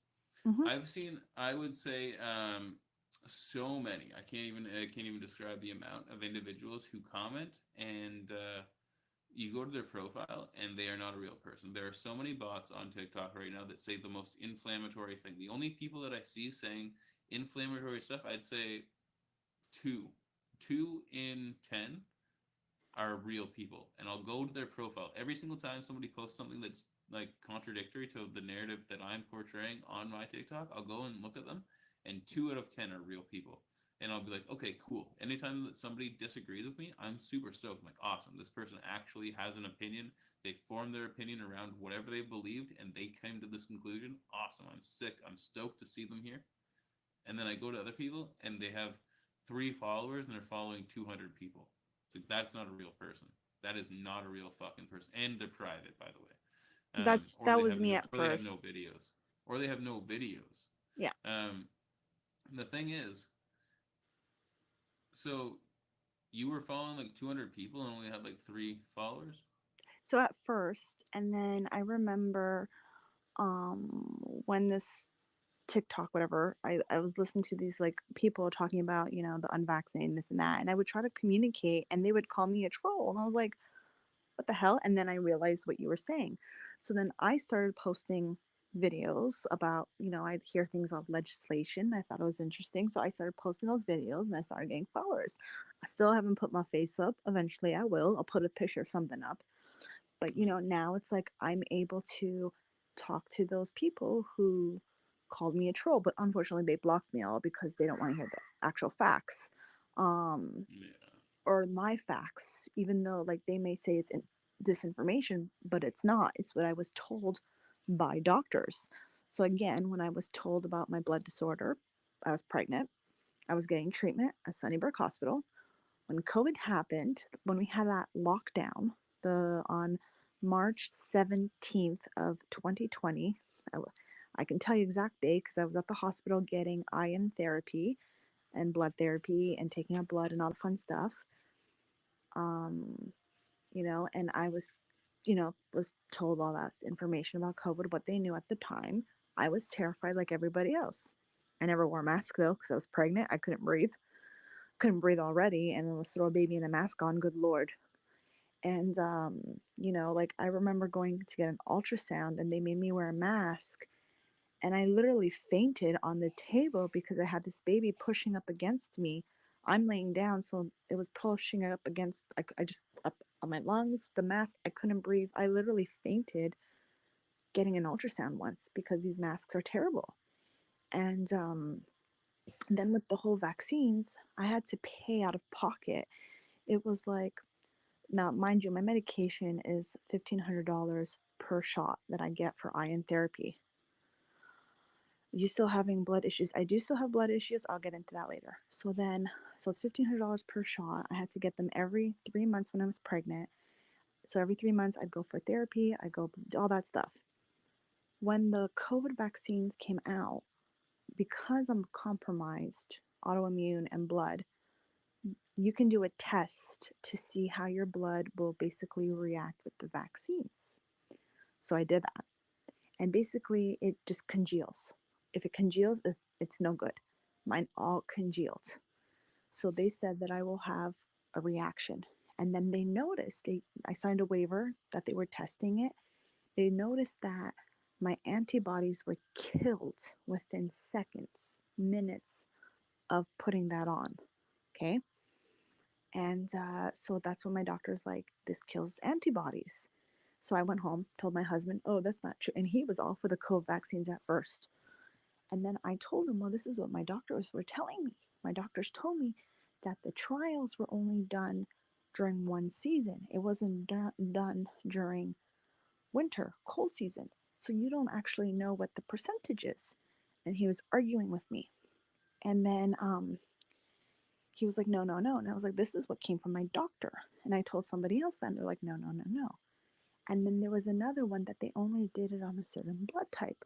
I have AB positive blood. Okay. Again, they didn't do that blood type. You can look it up. So my doctors were telling me this and advising not to get it. So when I tell people this, it's all misinformation. But now it's all coming out, right? So then I luckily told my husband not to get vaccinated because, like it just seems suspicious to me, the COVID thing right at first. I mean, I was scared of it because I was pregnant. I gave birth during high season, and I remember asking the nurses at Sunnybrook about it, and they all laughed. I was like, "What the hell? Why are you laughing? Ain't you funny?" But my grandmother died. My grandmother in Portugal died um, at the beginning of this COVID nonsense, and why I got so suspicious was because she suffered from pneumonia many times, had surgery. She died. They did 7 COVID tests on her and they came back on negative. The last one came back positive 2 weeks after she died. I was like, okay, well, if the first 7 didn't work, like you're really pushing for it. So Right. we found that out. And so whenever people were talking about the vaccines and how they work, and I'm like, well, 80% of people in the hospital now are vaccinated. Like, what do you mean? Why? It's been proven in Spain, they did a study that vaccinated and unvaccinated spread COVID the same way. So why are you like discriminating against a different, I say breed of people, breed of people, group of people? It makes no sense. I'm like, and I turned, I'm like, you know what you sound like? You sound like the Germans and the propaganda from the 1940s. How, you used to love your friend, but all of a sudden, because they're not like you hate them. And people hate when they hear that because it's true. If you go look it up, the research, how they were spreading, even in the 1960s, how, sorry, people, no offense, Black people had blood in their diseases, and that's why they had to have separate toilets. Like, this is the same kind of shit. My blood, yes, I have my own disease, but that's my autoimmune. That's my own body problem, but it doesn't affect you.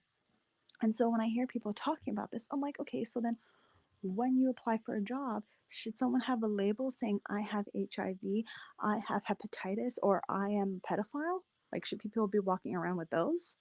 No. Then why are you not just like, no, right?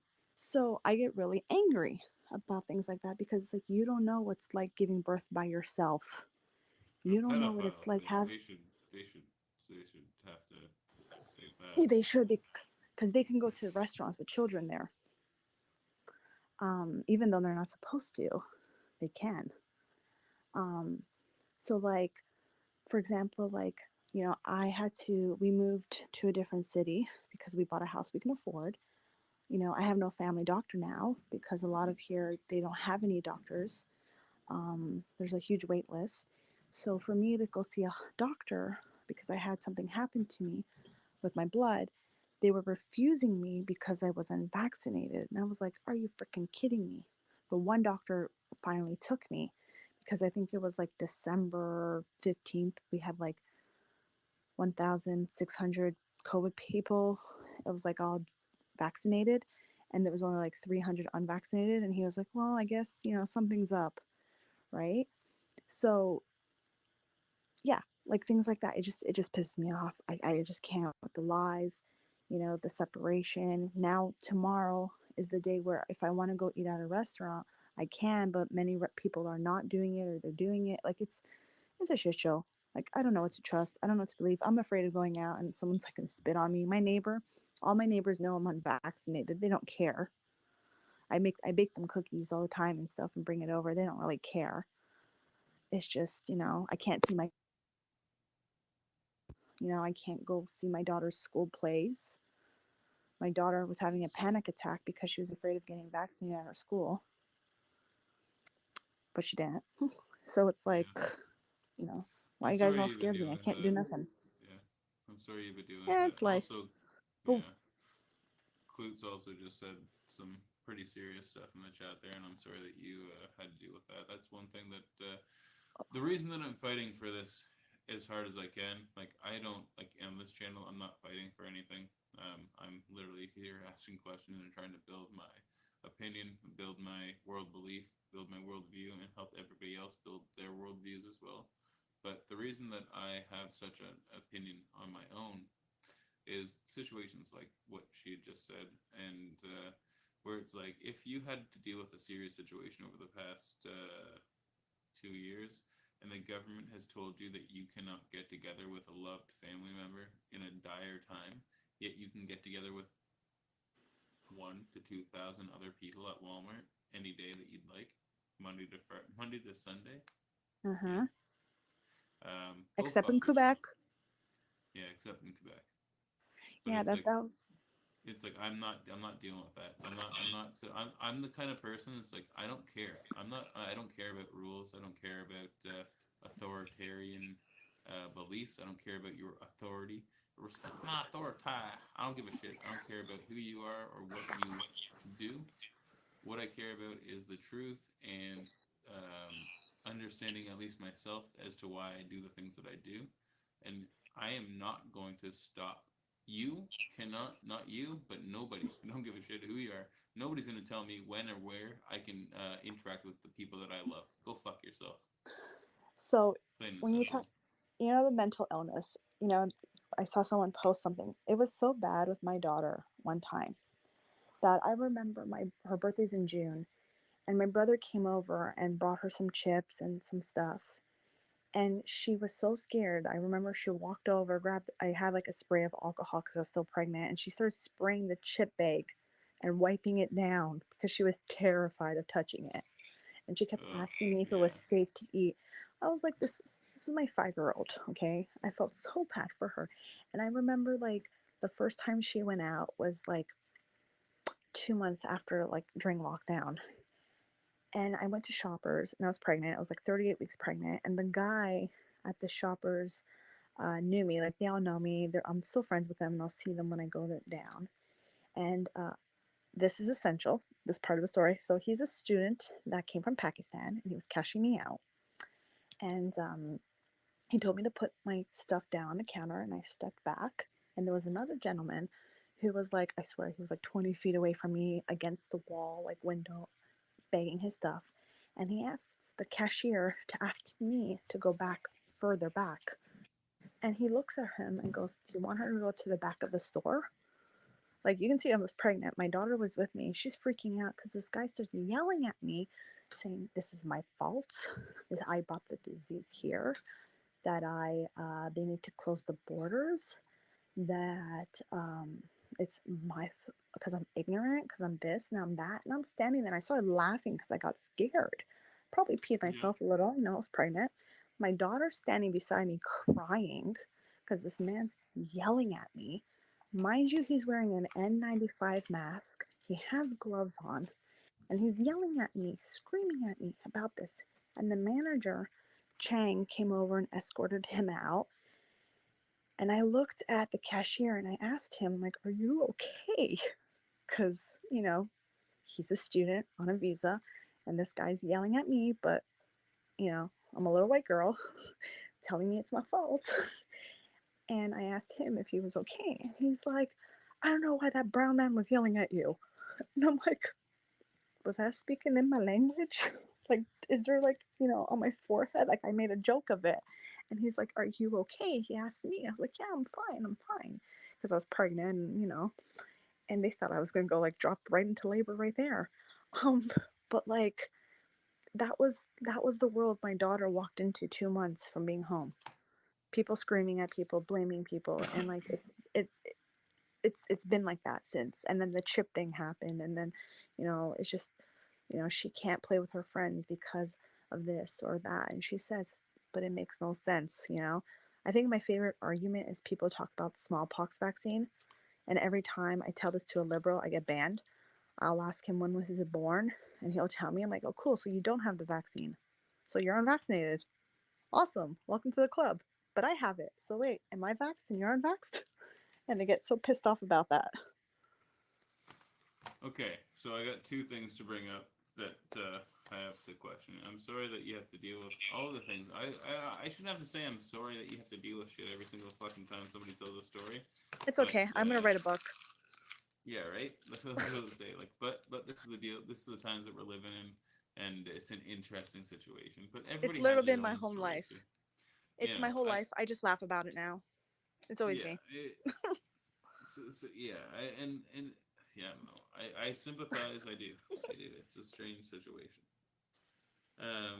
So first thing that I'll say is, you live in the GTA. There are many more people. Maybe take a trip to a smaller town. Take a like a. We moved. We moved to Peterborough. Okay, well take another trip, because Peterborough sucks balls. It's a whole bunch of balls. They're like sucking on those fucking balls, and everybody is an asshole in Peterborough. My Peterborough neighbors is are really not. nice. One of my I'm sure. neighbors. No, sorry. I apologize. I didn't mean everybody. That was a wrong statement. Everybody is not an asshole in Peterborough. There's a large majority of individuals who choose to enact things that I disagree with in Peterborough. Oh yeah, probably. I don't know too Yeah. many people. I know like 3 people. Okay, maybe 5 now. I'm up to So 5. if you move from the GTA, that's the closest you're gonna get to like a small town, but also larger town vibe. So you made the right choice. Yeah. But I would say take another 40 minutes, move east, or sorry, move east or southeast. Get in that direction, head towards. Someone's I counting don't on know. you. I don't care. Wait, what Listen, are they saying?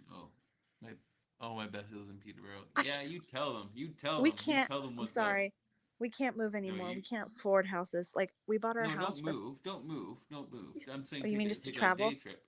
Ah, No, okay. it's like a day trip. It's like 40 minutes away. Go down to Port Hope. Port Hope. This is the thing. I like Port Hope. Um, so I hate Port Hope. We I did love Port too. Hope. We It just couldn't afford the it houses. yeah. It's a place where, yeah, of course, because it's pretentious, because the market is too high, Oh my god, and yeah. yeah, Port Hope is a place where it's been There's hope. renowned as yeah, imagine. But it's been renowned as Ontario's #1 LGBTQ um, like safe space. Like if you're an LGBTQ person in Oh, Ontario, that's like the best place you could live in Ontario. Um, it's actually a really good town, and regardless of whatever you think about that sort of stuff, it's just nice.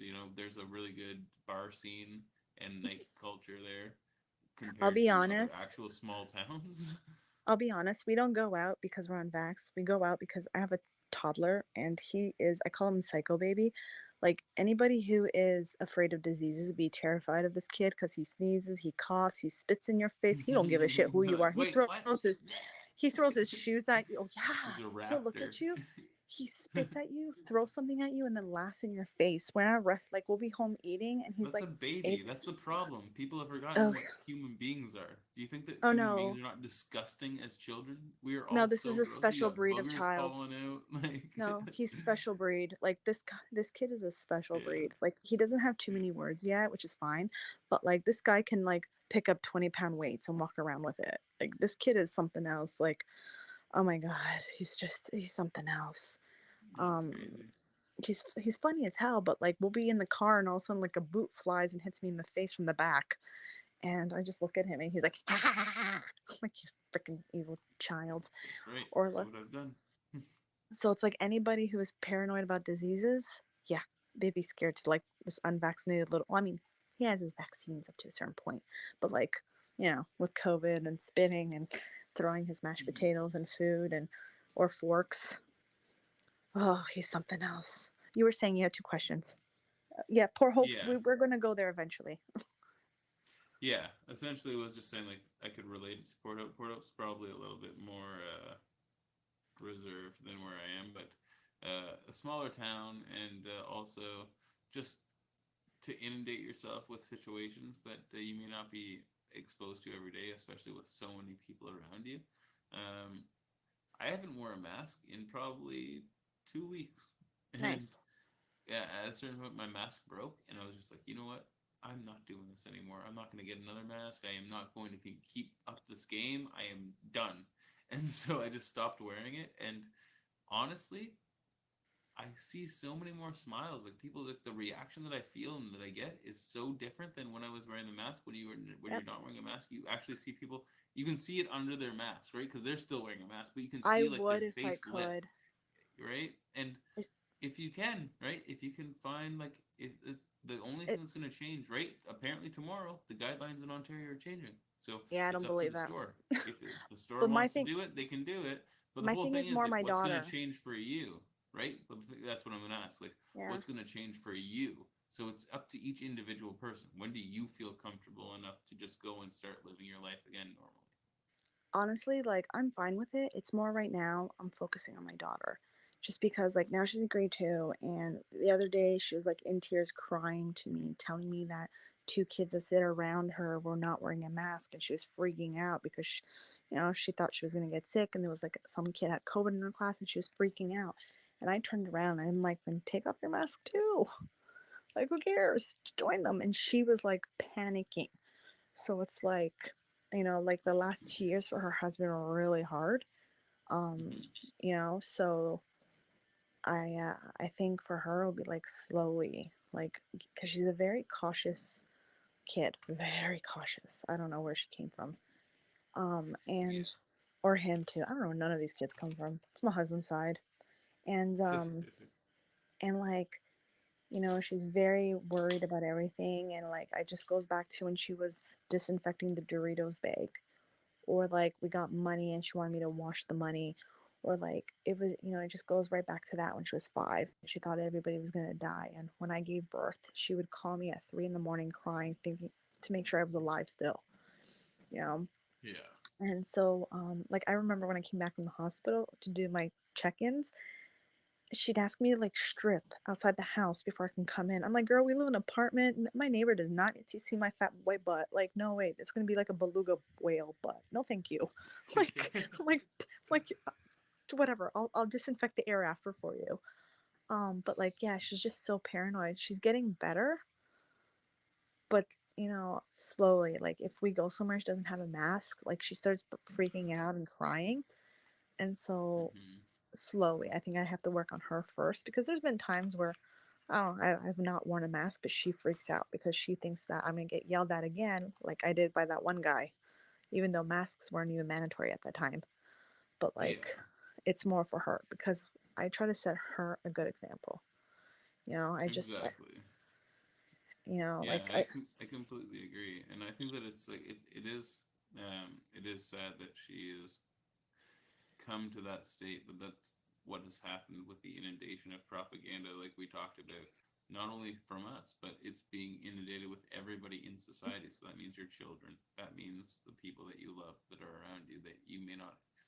You want to control what how they're being influenced and how they're yep, learning and how they're growing up, but you can't control everything. She's still nope. seeing what's being portrayed on the media and how they're talking about it, and so it's a really interesting situation, and like that leads me to the second question that I had, because it really does have to do with everything that you're talking about. Basically, my second question was that here in Ontario, I went to this trucker convoy in Ottawa, and there were when I was there, I would conservatively say there were 1 million people in Ottawa, in the downtown core within a 5 block period. like a 5 block area. Nobody had masks on. Everybody was like shoulder to shoulder. People were hugging each other, kissing people on the cheeks that they didn't even know. People giving out food, touching the food that they were giving out, things that we would never have thought to do.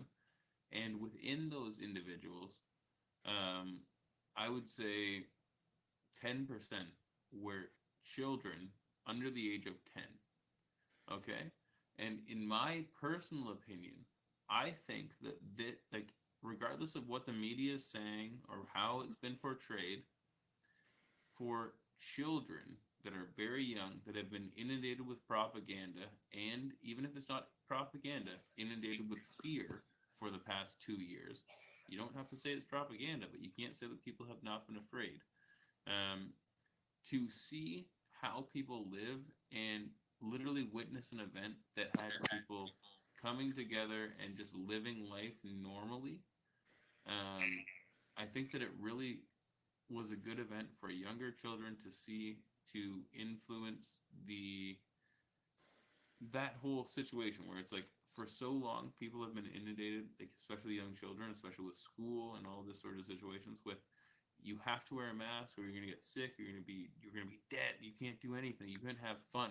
And now all Yep. of a sudden there were kids that were in jumping castles that were 12 other kids that they'd never seen before, never met, no masks, no restrictions, no not thinking about anything. All they were doing was having fun, living life. Yep. And I think that it was a really good perspective for the younger generation to have because without that, like I don't know, shit's fucked. That's not Yep. okay. It's not okay for people to be upset if if you don't have a mask. Like masks do not even work. I The know. science doesn't help it. So it's like, yeah, if you're sick, of course, if you're sick, that'll help other people. Throw on a mask if you gotta go to the store and you have the flu or something. You shouldn't even be going out. If you have the flu, don't go out. But if you have to, throw on a mask.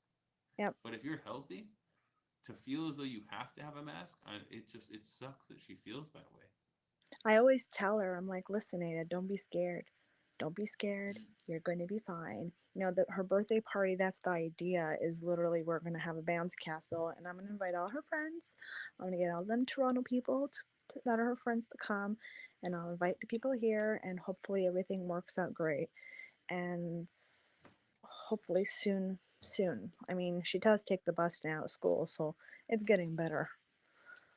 She doesn't, but like, you know, soon, hopefully, everything will get better. I always try to like introduce her to other people and just not worry and be okay. And it's like when we go places now, I've been like, you don't have to sanitize your hands. You're fine. You're fine. You're good. Don't worry. Wash your hands when you get home. So now she doesn't sanitize. Like her hands were so bad once that they were literally bleeding because she was using so many sanitizers and she would have one in every pocket and just every 2 seconds clean. Now she doesn't do that anymore.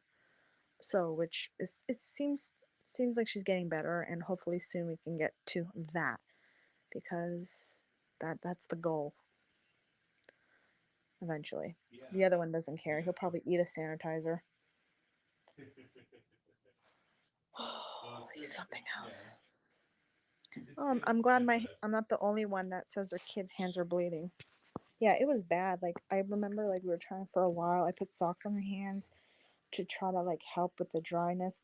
Vaseline is what I used. It worked. Vaseline it. I put some socks on her hands and she woke up and she was a lot better. You know, even like online schooling was a joke. Like it's just been like a nightmare the last 2 years and you know, it is what it is and I feel like it's a good chapter in everybody's story of life because it's like you either triumph and find out what kind of person you are or you literally failed and as a human being you know you forgot your remorse and your kindness and compassion for other people because this is what everything will teach us you at the end you know like I like to say I have a huge life story I can go on and on about my crazy life growing up and I literally should write a book um but like this is you know a lot of people are mad about all of this and love to blame other people it's because nothing else was going on in their life and this was a little discomfort to them and you know sorry you can't go to your country club or your little restaurants you know sorry it's an inconvenience for you but you know this inconvenience you like bro, you got nothing else going on in your life. You know, it's like we used to live in I used to live in Lisai. We were Oh, hi honey. Hi. Do you have a bad dream? You have a bad dream? Okay. Do you want me? Here, go to your bed. I'll come sit on the floor beside you. Okay, I'll be there in a second. Okay. Shh. You're okay, Roger. Okay. Here, we'll tuck you in, okay? Oh, sugar, he's crying. Tuck you in, okay? Go to sleep. You got your elf? You got elf? You got Nanny Bear? Roger will be okay. He'll be okay. I'm gonna sit right in the hallway, okay? I'm right here. All right, let me just go tuck in your brother and give him a choopy. You're okay, Roger. You're okay. Oh, I know. Here, where's Blanky? Oh no. You're okay. Where's Choopy? Where's Choopy? Oh, it was funny. There you go. Here's Blanky. Oh, you little ham sandwich. Go sleep. All right, Mama's right here. Mama here. Mama's right here. I'm right here. You're okay. You're okay. Yeah. Nightmares. Yeah. Yeah, no, we lived in Leaside, and that was like living in a different world. I swear to God. It's like the rich people thought nothing can touch them. And we were like the poor people living in Leaside. We were in a one bedroom, all four of us, or three of us. And coming here and meeting these people here, they're so grounded. They don't care vax, unvax. There, I swear, I remember walking into her friend's house and her mom's like, "Are you vaccinated?" And I'm like, "No." She's like, "Can you wait outside for your daughter?" I was like, "Okay, fine. Your house is ugly anyways." um, and like, you know, it's just a huge difference. Like these people, it was just different. Like now, nobody talks to me. When I was there, I was friends with everybody because they thought I was one of them. You know, when the Halloween, we couldn't have Halloween in Toronto one year. I came up with this idea of the kids going trick or treating on the street on Bayview, and I set that whole thing up with a 2-month-old baby, myself. The stores went, gave out kids candy. They wore masks. They hung up, gave out tongs because people were scared, and we did that, and it was great, and everybody loved me. And then when I moved, it's like isolated, and then when they found out I was unvaxxed, it's even more isolated. It's like, geez, man, sorry, you know, you can't go to your country club because, you know, this inconvenience you. But think about the people who actually inconvenience for reasons, like me, who can't get her blood work done because doctors won't take me because some doctors were threatened by the Ministry of Health that if they take unvaccinated people or if they write exemption letters, that they will lose their license. My doctor I did hear wants that. to write one for me, and she's like, I will lose my license. And when you tell people that, it's, no, that's misinformation. No, it's true. Yeah, and that's what this troll channel is about. It's about questioning individuals. If someone wants to come on and claim that something's misinformation, they come on and give us the information around why it is. But Yeah. they don't. They never do. If, I Right? mean, honestly, it's because they never actually lived it. That's the difference. You know, they live in that bubble where they don't have to, you know, I can get vaccinated and get all those choices. When you ask people, why'd you get vaccinated? It's so I can travel. It's so I can do this. So I can do that. Nobody says it's for COVID. It's very Nobody. rare. About 90% of individuals that have gotten the vaccine got it because they wanted to get back to their normal lives and they were coerced into doing it. It was either because they wanted to travel, eat at a Uh-huh. restaurant, or go to a concert. Well, I have kids. I can't do none of that, even without COVID. We got Psycho Child and we got the other one. No way. I mean, we used to drive down to like Iowa and Kansas, and that was a 13 to 16 hour drive because I What can't did you go down there fly. for? Husband's family's from there. Nice. I can't fly. When I came from Portugal. My plane was in a thunderstorm, and I was sitting in the window seat, and bolt of lightning hit the window seat where I was sitting, and I've been scarred for life. So I got to be really drunk to get on that plane, because I told my husband this when we were dating, or we just became engaged, and he didn't believe me until we were coming back. So we were in Iowa. There was a layover, or a stop in between, whatever it's called. And it was our flight was delayed an hour, and then we got to Chicago, and our flight was delayed 12 hours. Okay, from New York to Chicago. I was getting paranoid already. Like, I'm like, oh my god, we're gonna die. There's gonna be bombing. Something's wrong with the plane. Like, I'm already going into God knows where in my brain. And they call us up to the tickets, and they were like, okay, we moved your seats.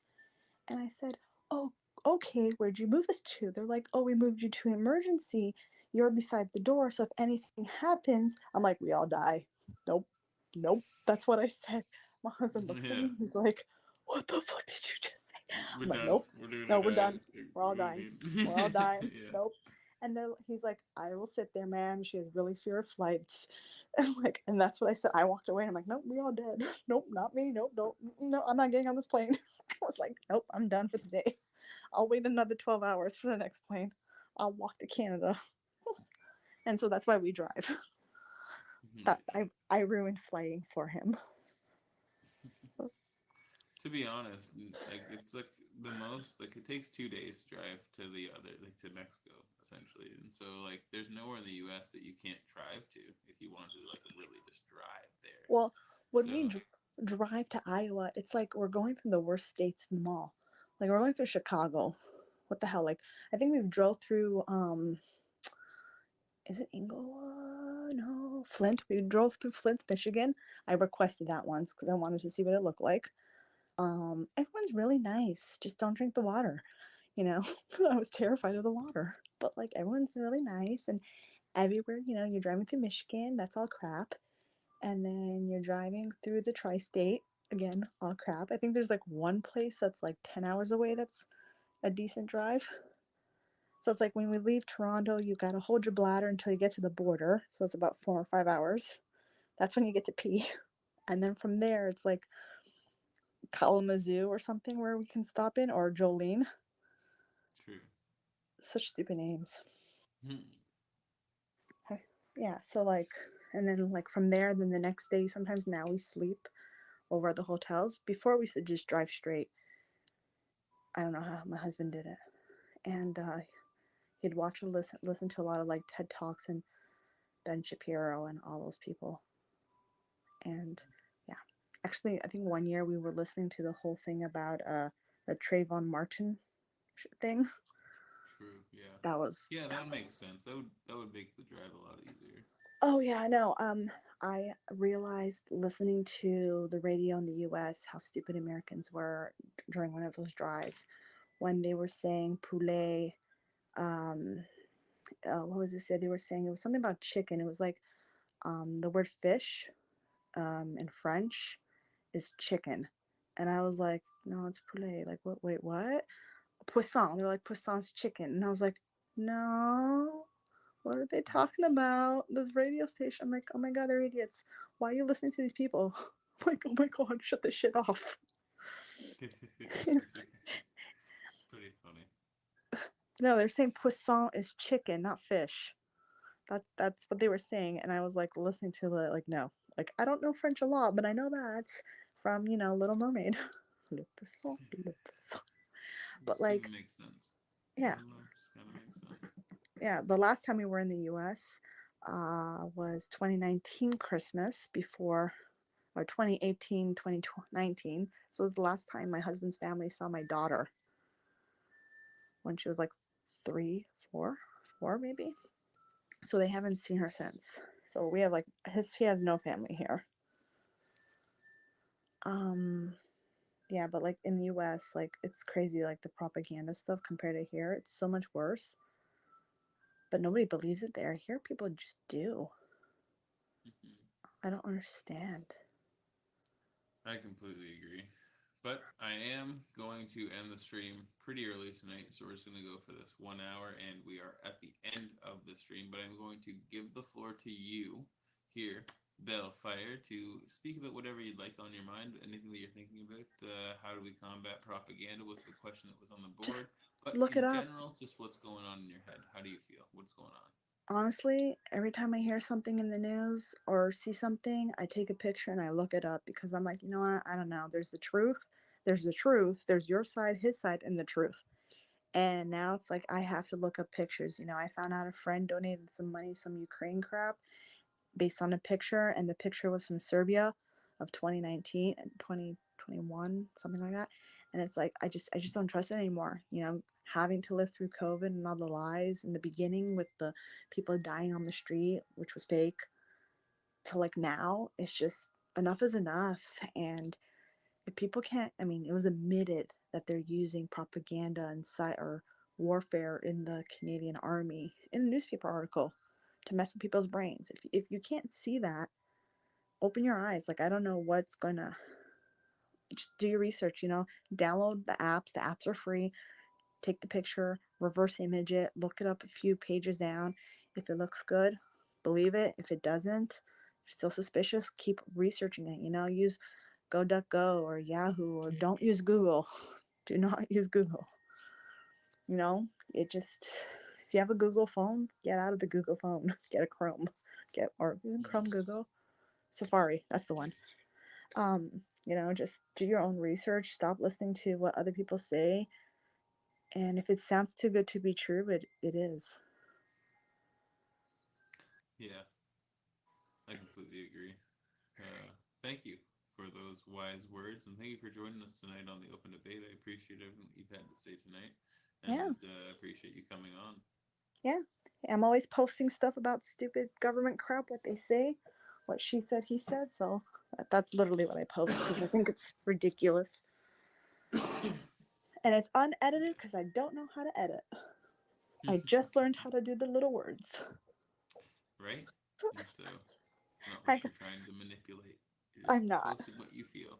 Someone asked me if I edit it, and I'm like, bro, if I knew how to edit, I'd have a beautiful picture of me on as a display, but I don't. Sorry.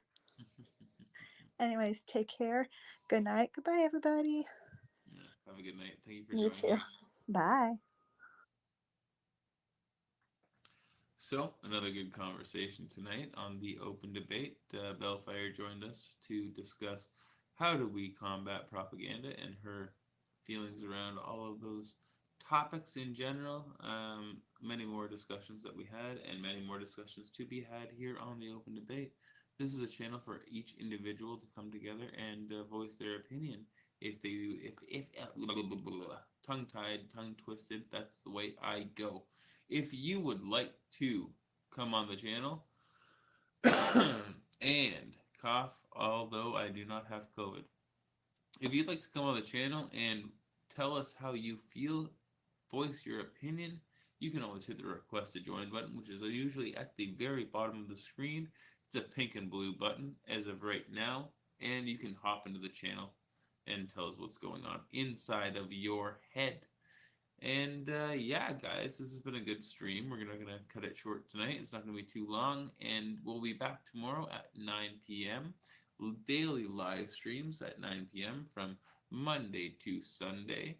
I took a break off on Sunday night yesterday, but that is not normal. We are usually 7 days a week, each and every night, and we will continue that going tonight. So if you have any friends that you think would disagree with the streams that we are talking about, the ideas that are going through our heads, then make sure you share this stream with them so they can come in and give us their opinions, because that's what we want. We want to hear from everybody that disagrees.